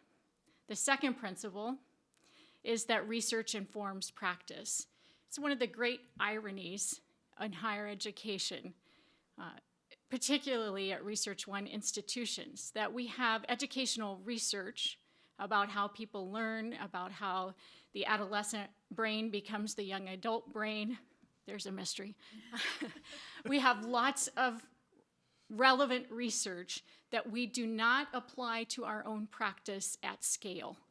And so with the opportunity of a new campus, we wanted to apply the research results to our structure and our way of teaching and learning and what happens outside of class, all of it. And so as we move forward, students are at the center, but we always ask, what is the evidence existing, or what are the questions that haven't been asked that we need to pursue? So second principle, research informs practice. And the third principle, partners make it possible. So in the beginning, 2009, 52 undergraduate souls. How do you proceed? Wise people and a creative community partnered, right? Partnered for health services for students, partnered for facilities, partnered for recreation. and kept the focus on students, their learning, and their development to bring our expertise as educators to bear on their experience and their outcomes. And we have continued with that principle in all of our decision-making. With whom can we partner? The challenges facing higher education and facing healthcare, most certainly, there isn't one brilliant person who's going to suddenly have the idea that solves for disparities and more that no one else has ever thought of. It's all going to be in the collective genius. So pursuing the synergies that are made possible through partnership, and I consider Destination Medical Center one of those key partners, is our principle in all of our decision. The partnership and the research principles support the first one, which is primary. Students are at the center. So structuring our campus with those principles, we are a prototype for many things. So we are seeking to be a demonstration case for how we can help more students succeed. I want to give you just a bit of detail about that because I think it's important to know what is happening within our facilities and how we're living out these principles. In class, learning is community-based, it's experiential, it's collaborative, it's active, and every class is relevant for our students' passion to make a difference in the world through a career in health. Outside of class, evidence-based practice, students are in living learning communities. Students have access to faculty through Just Ask centers. I can tell you more about any of these, but don't want to get carried away, keeping to the time limit. But our students also outside of class each have a success coach who is with them for the entire undergraduate journey. And that is a life coach, also guiding career exploration and academic decisions. We're also structured as a prototype. In terms of our faculty, I've already described their research, but they also are in one multidisciplinary department as opposed to being subdivided by expertise area. So we don't have biology and chemistry and literature as separate departments. And this structure ensures that collaboration and tapping into the collective genius will be our way of being. Similarly, we have structured the leadership team to guide and serve focus areas that are intentionally interconnected. And as you know, our facilities are also different, that we started with P3s and have continued that model and are pursuing that model as we move forward with partners. It is also part of how we're being a prototype. What that means, this opportunity of starting from scratch also is no heaper. Our students. Chancellor, I know what you mean because of a previous life, but can you, for the audience and the other board members, just define what HEAPR is? When you Yes, say thank you. We should never use acronyms, should we? And that one doesn't even really have all its letters. But HEAPR is money that the legislature designates to support updating and repairing facilities. So all of our public higher ed institutions in the University of Minnesota system and the Minnesota State system have dire needs in this area, and that is the basis of the request this year. And it's imperative that some of the updates happen for students to be able to be served in those facilities. When we structure facilities as P3s then, the operation, the updates for technology, the ongoing repairs, those are all built into the lease agreements. And so we avoid needing that money from the legislature. Thank you. Thank you for asking. UMR students, amazing human beings. This is just a snapshot. I wish you could have met our student, but most are Minnesotans right now. 2/3 are underrepresented. I want to clarify what that means, the legal definition of underrepresented at the federal level. Underrepresented students are those who are from demographic categories that are historically underrepresented in higher ed, meaning if they start, they tend not to succeed based on a demographic variable. It's so sad. It's actually tragic. And we're really working to do something different to address that. So these categories include students who are from families with low income. They're Pell Grant eligible. That means $50,000 or less their family makes. Underrepresented students also include BIPOC students, students of color, and students who are the first generation of their family to go to college. So 2/3 of the student body at the University of Minnesota Rochester are from at least one of those underrepresented demographic categories.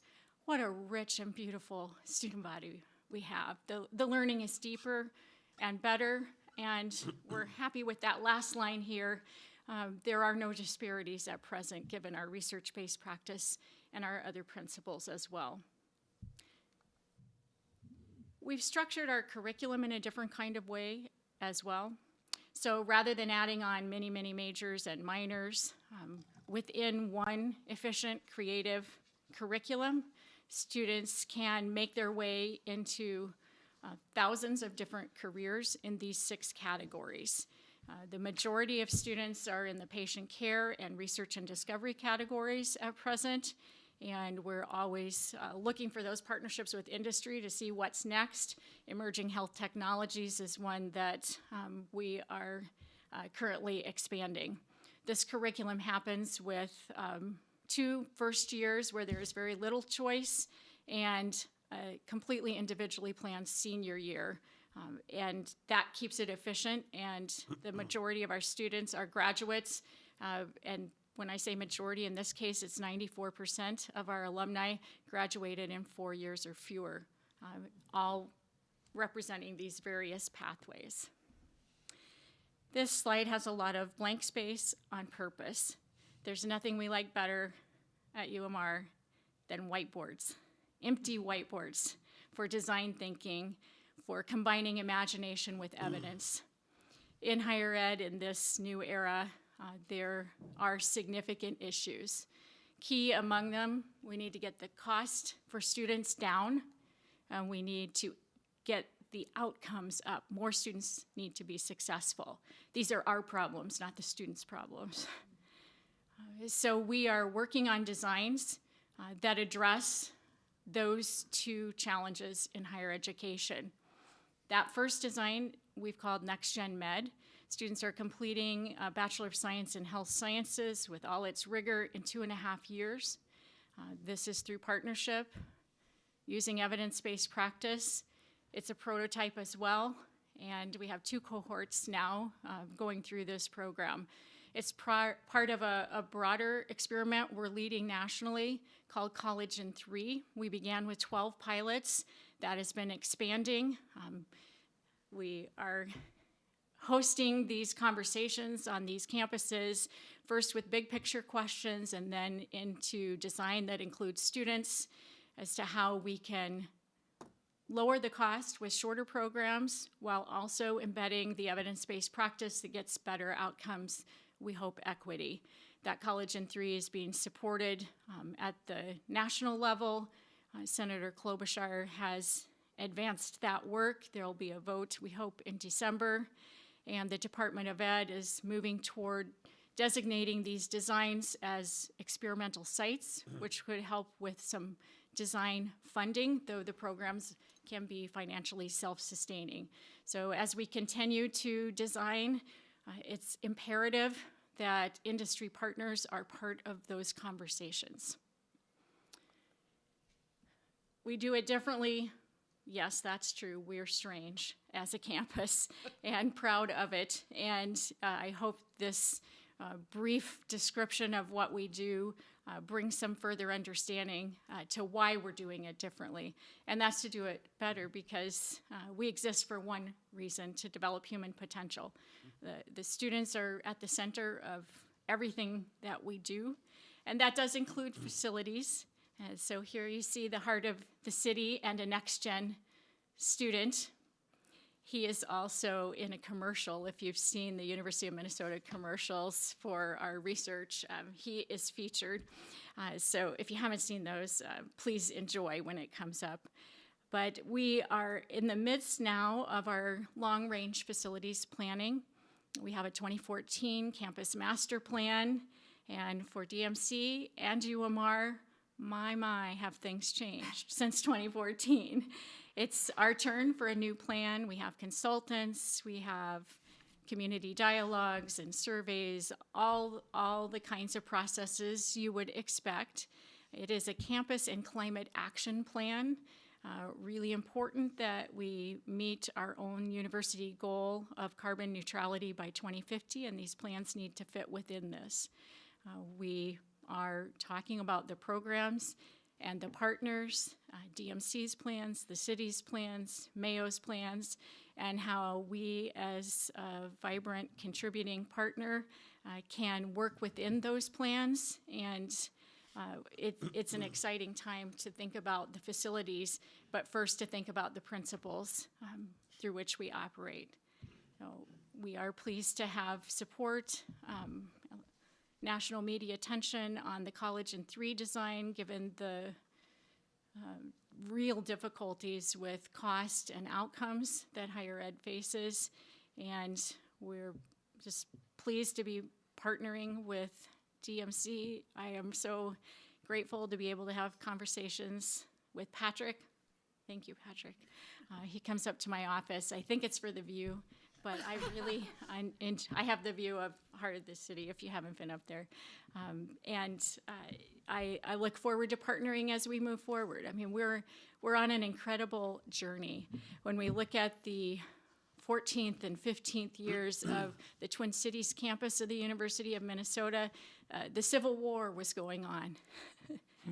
The campus was closed as a result, and there had not yet been a graduate.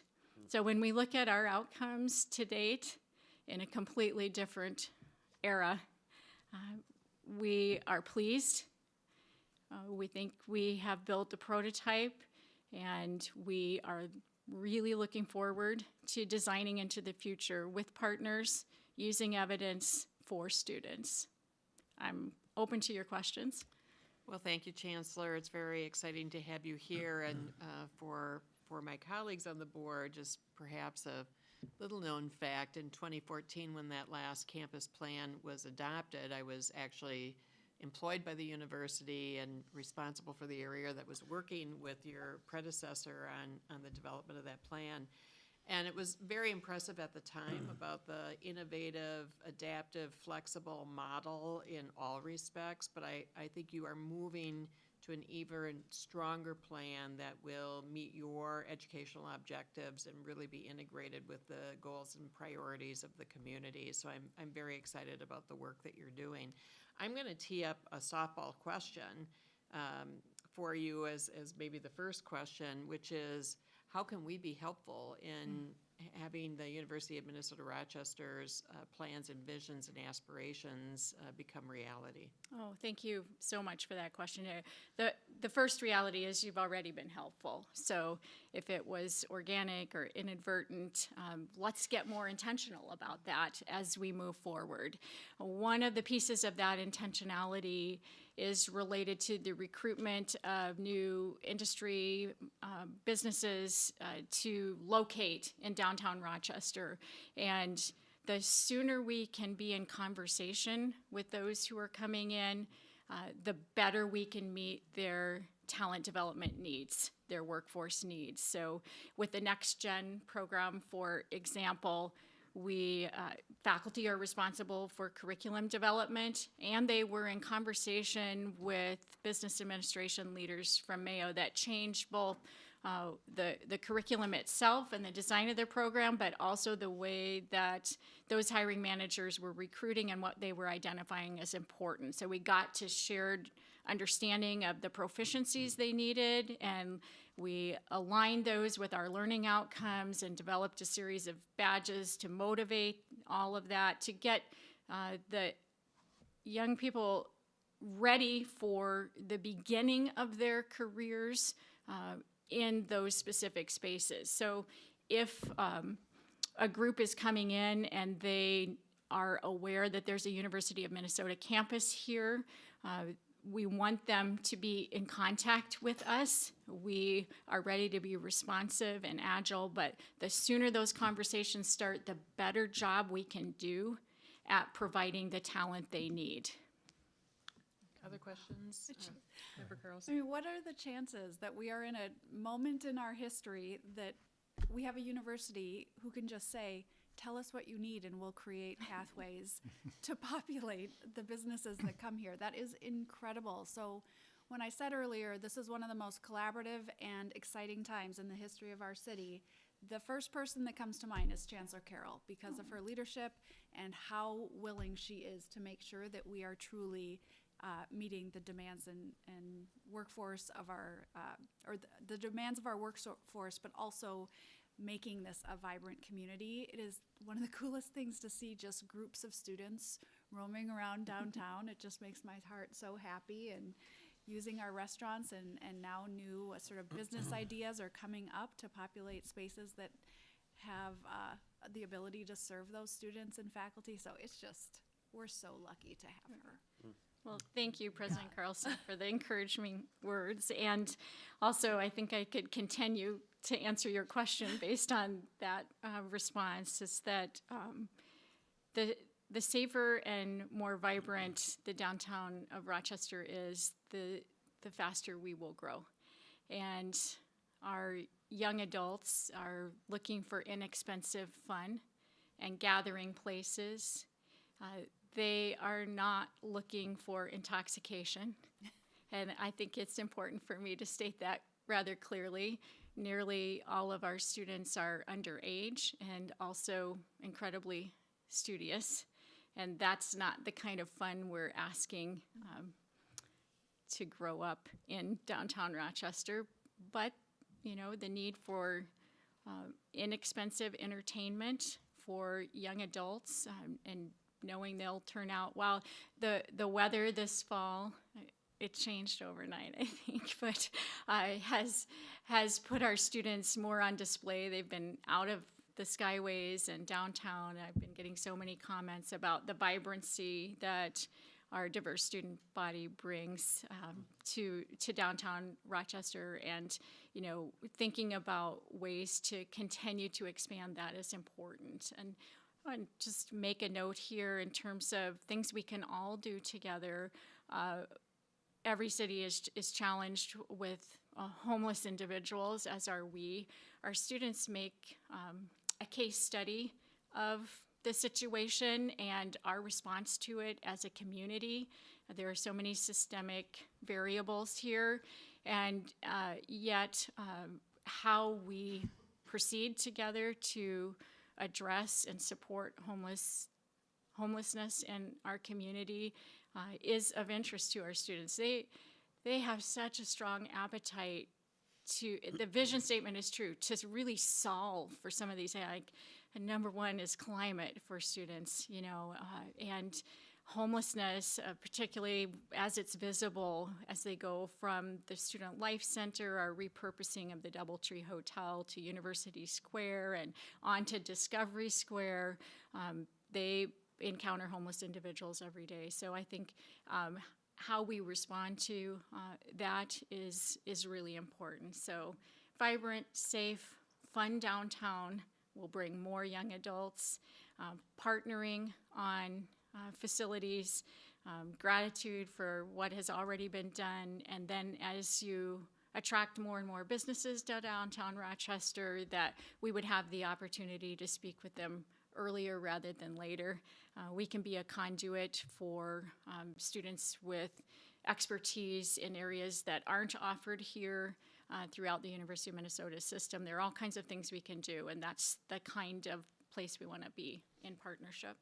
So thank you for that question and the encouragement.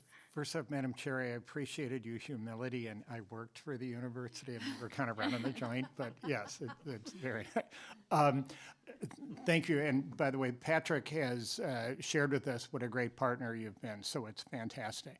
The piece of this that I'd love to talk about all this stuff offline, really great plan, but the part that I think is most relevant to us is how young people and all that young intellectual energy is really lifting the rest of the community. And the key to that, to me, is the question of how much of a residential campus this becomes. And so for instance, if you said that your residential vision is to have students as concentrated as possible, we'd really look more at Discovery Walks, connection to the park, and how all of that works. If instead you wanted to have them woven into the community, I believe we should be exploring things like, could we create a public-private partnership on student housing that could weave a series of housing units above corner stores that could make those buildings more viable, or on the riverfront or not? Where do you see students living? How many? And how could we be more surgical about partnering on that so that people who are here on a medical visit, people who are living here, students, are all intersecting more? Well, thank you for the question. I love it. And to that end, we look to our principals. So first, that students are in the center. What we want for them is affordable housing, as low cost as possible, and proximity to opportunity. We look at the evidence, so the research-informed practice principle, and we know that for undergraduates traditionally aged, being in residential life and in the structured living learning communities in their first and second year does increase the likelihood of them completing on time, and it also elevates their GPA statistically significantly so. So planning for first and second year students to be in the core of our downtown and living together in community that's structured as opposed to having an apartment above something is the way that we are projecting things. We also want to plan with the third principle in partnership. So embedding ourselves, integrating ourselves, and doing that like Discovery 1 and 2. My, what an opportunity for students to go to their chemistry lab in Discovery 1 and be right next to all the things that you know are there. Right? So the partnerships within the space are important. We're thinking about an ecosystem of higher education, of education across the lifespan, where we have Cradle to Career, for example, and Rochester Public Schools and the other higher ed providers all kind of sharing space as well. So as we project the numbers, our strategic plan has us at approximately 1,000 students in the fall. And so you can do the proportion of those who would be in their first and second year. We also have some graduate programs, and then moving to 1,500 and then to 2,500.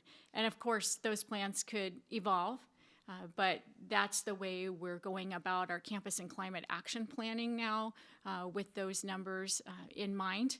And so we are seeing an embedded housing within the core as we move forward. And repurposing the DoubleTree Hotel has just been a joy and an adventure, and it's a beautiful space. If you haven't been in it, I'd invite you to come over. But that's the kind of way we imagine moving forward in the shorter term. Yeah. Thank you. I would just say on the student housing front, I'm sure your folks are looking at different models. There is a cooperative model, Riverton Co-op up in the Twin Cities, that is doing a really unique approach to student housing, which still keeps everyone in the same building, but is just kind of a different financial model. And a lot of times student housing can be a driver actually of increased rents actually, right? Because it's just new demand. And so it's always a challenge to figure out how you increase that supply. And so I love your real estate strategy overall, and I loved your student-centered focus as well. I just jotted down here that I really appreciate that. So congratulations. Well, thank you. And we want to think creatively, like that co-op. And on our whiteboard, in our imagination, we like to go to extremes. So we know that we're a learning organization. What does that mean, and who are the future partners? And to think about a space that could include childcare and pre-K education, and use evidence-based practice in that in partnership with the public schools, and also perhaps with affordable housing or senior affordable housing nearby with our students who mostly come to us already with their CNA, able to do work study across that whole span of education and well-being. We can see a really active, synergistic, vibrant partnership and the facility to support it. So we are open to good ideas. Well, Chancellor, we are so appreciative of you being here with us today. We started our meeting talking about the importance of workforce development and the supply of adequately trained, future-oriented workers to support all of our business interests in the community. And you've just really given us a firsthand look at one of the key assets that we have in this community to achieve that goal. And we're delighted you were here, and we appreciate your time. Oh, thank you so much. Thanks for all you do, all of you. Thank you. Thank you.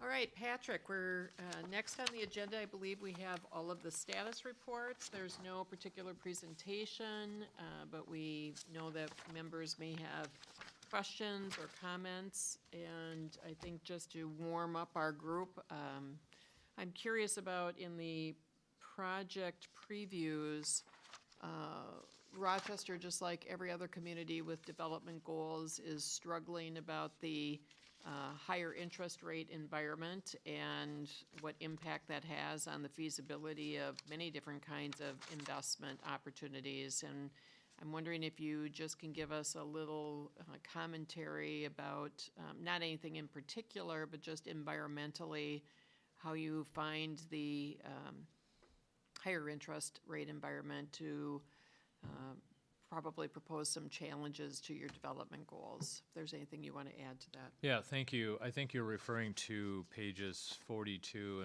and beyond on that report. Yes. And anticipating that question, I've asked Catherine to join us, who does lead the work in working with private developers and the progress on their projects. And you see many projects that have been publicly discussed represented in this document, and there are other projects that are still earlier stage that are not showing up. But I think if I understand your question, it's better understanding how are these progressing and what are risks or obstacles associated with them. Yes, and I could probably ask the member to my left to talk about that same issue about the higher interest rate environment and what's going on with project development, but maybe we could start with Catherine, and then I'd like to see if Member Williams has any additional insights or comments to add. Sure, thank you very much.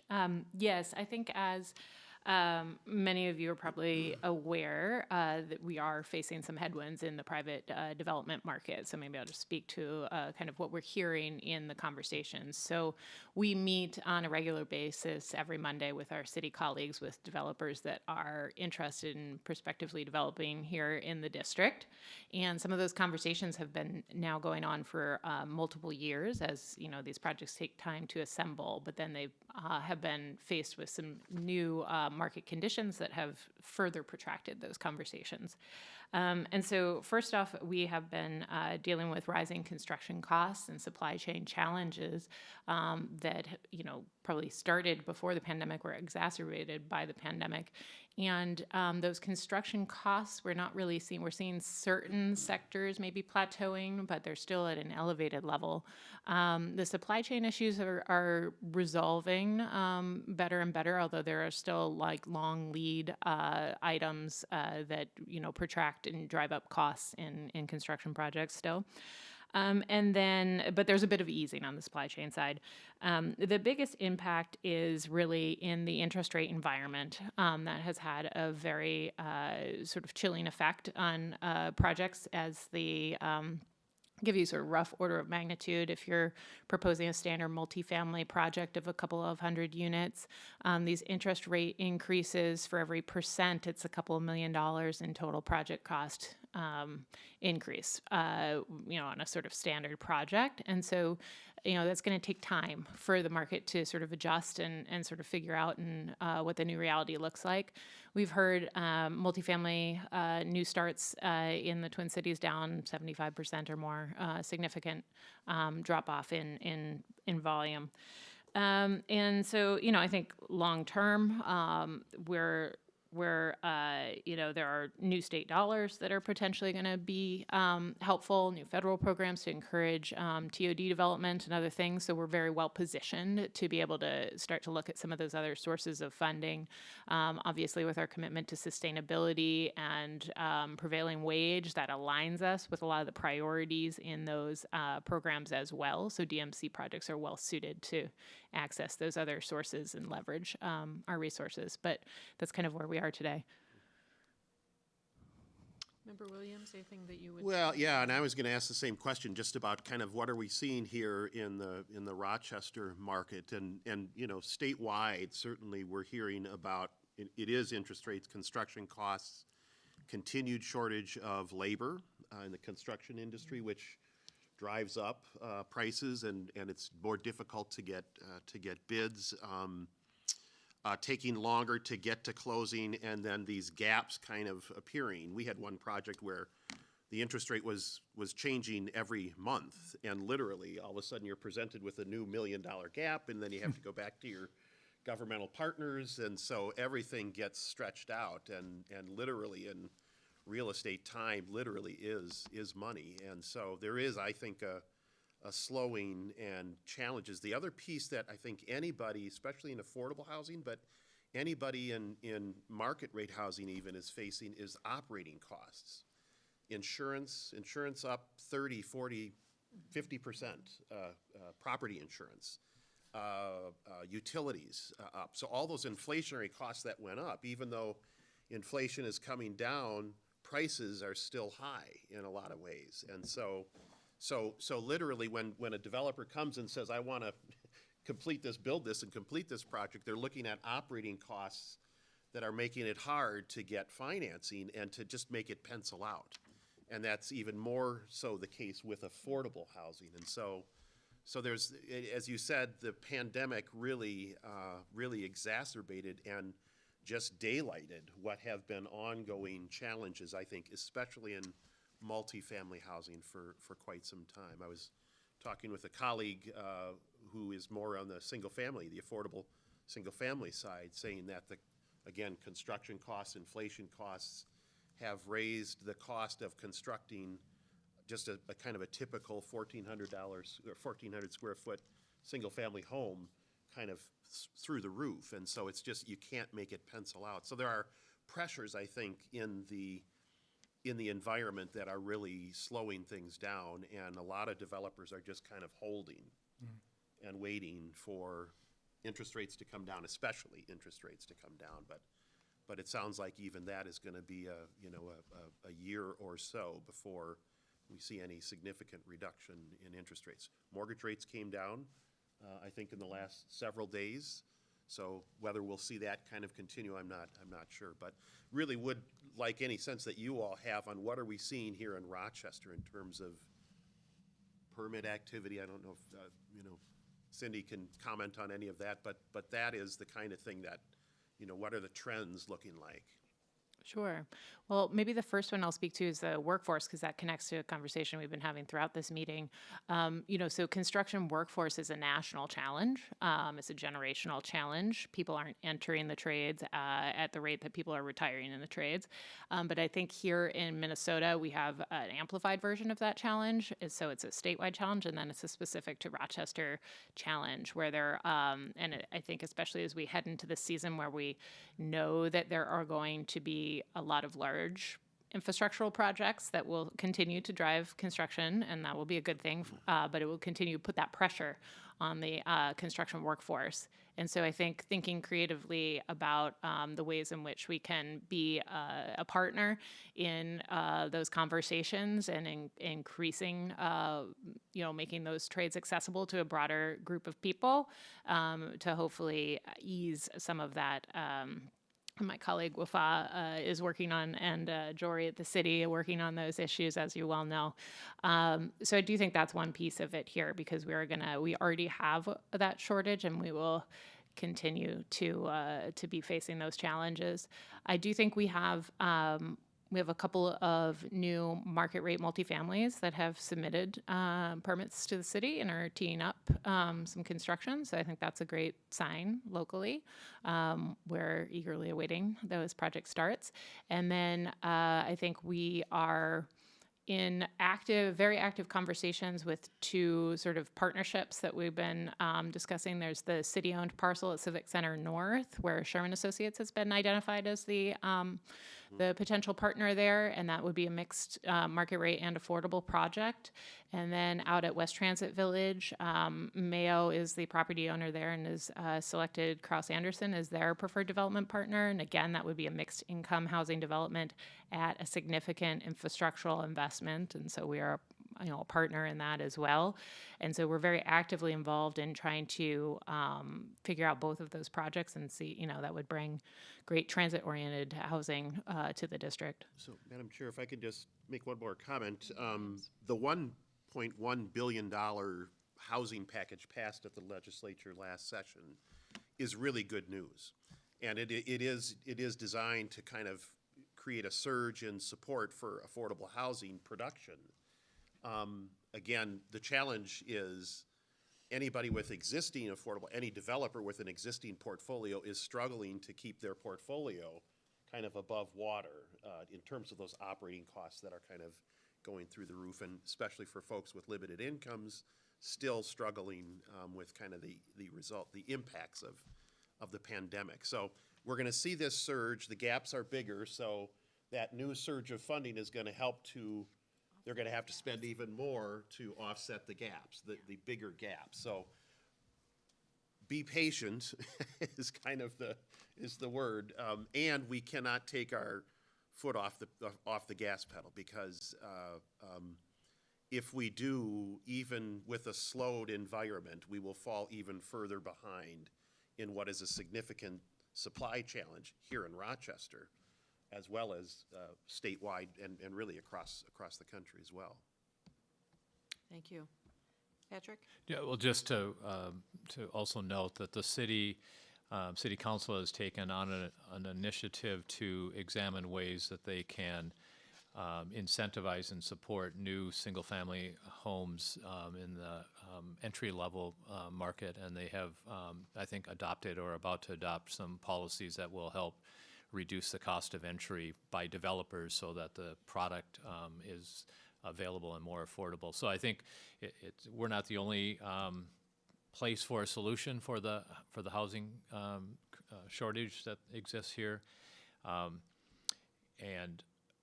but obviously we play a role. We know there's a demand for 3,800 new units in the downtown district by 2030, and so I expect we will come back to you in February with a plan of how we achieve that 3,800 in kind of anticipating the current headwinds and also that perhaps those will mitigate over time. Thank you. Other questions or comments? Member Ryback? Yeah, I think this context is super helpful. And, one of the things is if I look at this book at all of the great things happening, I want them all to happen. I do feel that we need to figure out what are our priorities, and are there one or two projects here that are especially vulnerable and especially need to be moved forward in this period of time? When I put that lens on it, my own screen would talk about affordability, especially as Member Williams has talked about intersecting with potential new flow of state money. But the one actually on that I think probably has the most time sensitivity that relates to us is the West Transit Village. If we don't keep working in partnership with Mayo to make sure that what could be a parking lot or a parking ramp becomes a transit village, we may lose that opportunity at this period of time. So what do we do about it? Well, I've actually at different times argued for less public involvement. Certainly in the early years, I thought we should be pretty stingy on tax increment. I believe we may need to think more aggressively about that now. The fact of the matter is, after all these years, the Destination Medical Center has helped dramatically increase the tax base of Rochester.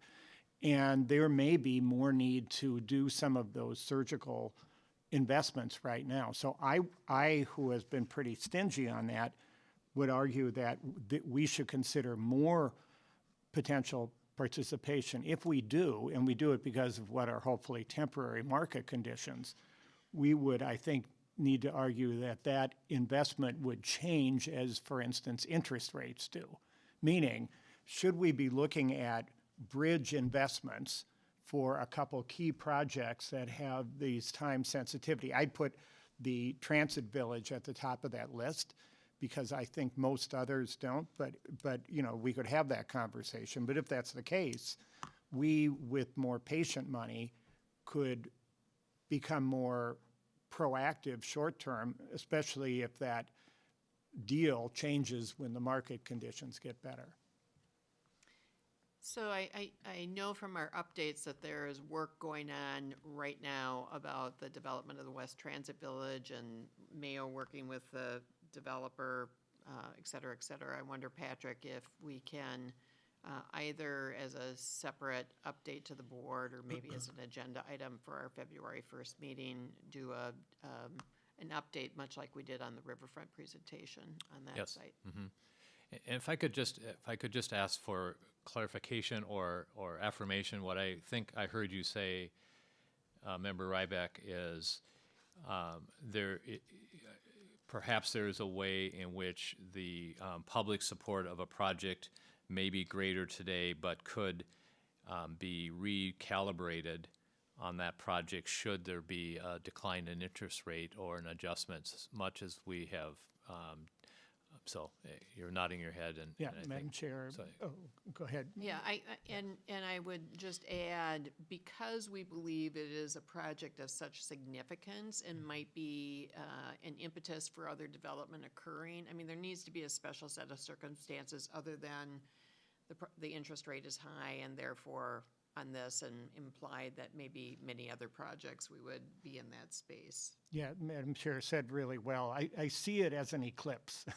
There are a few things that, there's this huge need for parking, there's a need for transit, there's our desire to not just have that be a sea of parking, and create a community that, to your point, Madam Chair, creates additional residential or other activity in there. That, by the way, creates more tax base than there would have been otherwise. You know, I see a series of circumstances on that. Member Williams? Yeah, just, so I'm thinking we ought to just have that lens kind of across all projects, because the high interest rates are gonna slow everything down, are gonna make everything more expensive. And so I agree that Transit Village is really important. The use of TIF, I just think we ought to just keep our minds open to other priority projects where we are involved that might require a bit more money or a bit more use of TIF. And certainly housing is top of mind for me, but I think the new sales tax with the city, fabulous resource, the new resources coming from the state, fabulous resource, and our willingness at DMC just to be a little bit more open to perhaps having to spend some more, I think is good. I think those are all timely comments, given the situation that we find ourselves in right now, and married with the realization of the opportunity cost for every investment we make. That's something else we can't do, so we need to be really thoughtful about what are the characteristics where we might rethink our participation. Patrick, is there anything else you wanted to call attention to that we might have missed, or any other comments or questions by members? In the whole status report. In the whole, status report. Jim's got his hand up. Jim, Member Campbell? Yeah, I just want to follow up on something that was mentioned earlier. I know that in the last few days, I think Minnesota has received a designation for being the #1 med tech state, and I'm not sure where the designation came from. I think there were over 30 states that applied for this, and so I'm just curious, you know, what that all means. Is there money attached to it? Where did the designation come from? I don't need an answer today, but, and I think it, Patrick, it probably came in collaboration of your work with Greater MSP. And as you know, I've been a proponent of this regional effort rather than the Twin Cities and Rochester being separated. And so I'm hopeful that that this designation means something for the state of Minnesota, for the Twin Cities, for Rochester going forward. I'd just be interested in learning more about it. May I comment on that? Thank you. So the U.S. government put out a call for proposals for what they call tech and innovation hubs. Through Greater MSP, the Twin Cities market was submitted and was selected as the biotech hub for the United States, the only place in the United States to receive that designation. Other cities and municipalities and regions receive designation for things like chip manufacturing or battery technology or aerospace. So the President of the United States acknowledged the work going on in Minnesota as leading, and that is worthy of both, certainly of acknowledgement, but also potential future funding. So that designation didn't come with any funding, but it allowed for the application for future funding. So 31 regions in the country received a tech hub designation, the Minnesota being the only one for biotech, medtech.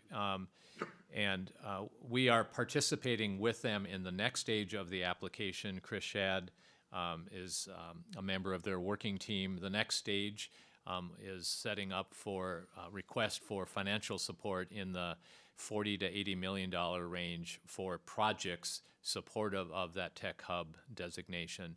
And we are actively involved and just beginning that work. The designation just happened 10 days ago, and it's a real win for Minnesota and a real opportunity for us to partner with the region. Thanks, Jim, for that Great question. Member Ryback? Madam Chair, Patrick and Chris have done a really good job working with Greater MSP, and I sit on that board and have made at that table the case very strongly, as many others have, that what happens in Minneapolis-St. Paul and what happens in Rochester is part of an ecosystem, and we ought to just keep going back to this narrative that Silicon Valley and San Francisco have worked together, and getting from San Francisco down to Silicon Valley is about the same amount of time as here. This ain't rocket science, but if Destination Medical Center and what's happening in Minneapolis-St. Paul work together as one region, getting a designation is one thing, but we get to define what our region is. And any of the conversations I'm in up there, I'm definitely making that case, and I know others are as well. Thank you. And it helps so much having you guys working together with them. Thank you. Thank you. Any other questions or comments? Well, hearing none, I think I will just remind you, our next meeting is February 1st. It will be at the Rochester Hilton, and we're going to have both our regular meeting and our annual joint discussion. And Patrick, if you, between you and Cody, can just make sure our meeting invites accurately reflect both the day's events and the location of those events, that would be great. So we will see you then, and I think we're ready for a motion to adjourn. So moved. Second. Moved and seconded. Kayla, will you call a roll, please? Certainly, and this is probably a good point to note for the record the reason for remote participation, and that can be for a scheduling conflict or being out of town. But Member Campbell, if you don't mind stating your reason. I'm out of town. Thank you. Member Baker. Member Campbell. Aye. Member Carlson. Aye. Vice Chair Norton. Member Ryback. Aye. Member Tyne. Aye. Chair Wheelock. Aye. Member Williams. Aye. The motion carries. All right. Thank you. Thank you for a great meeting to staff and to all those that participated. We look forward to seeing you in February.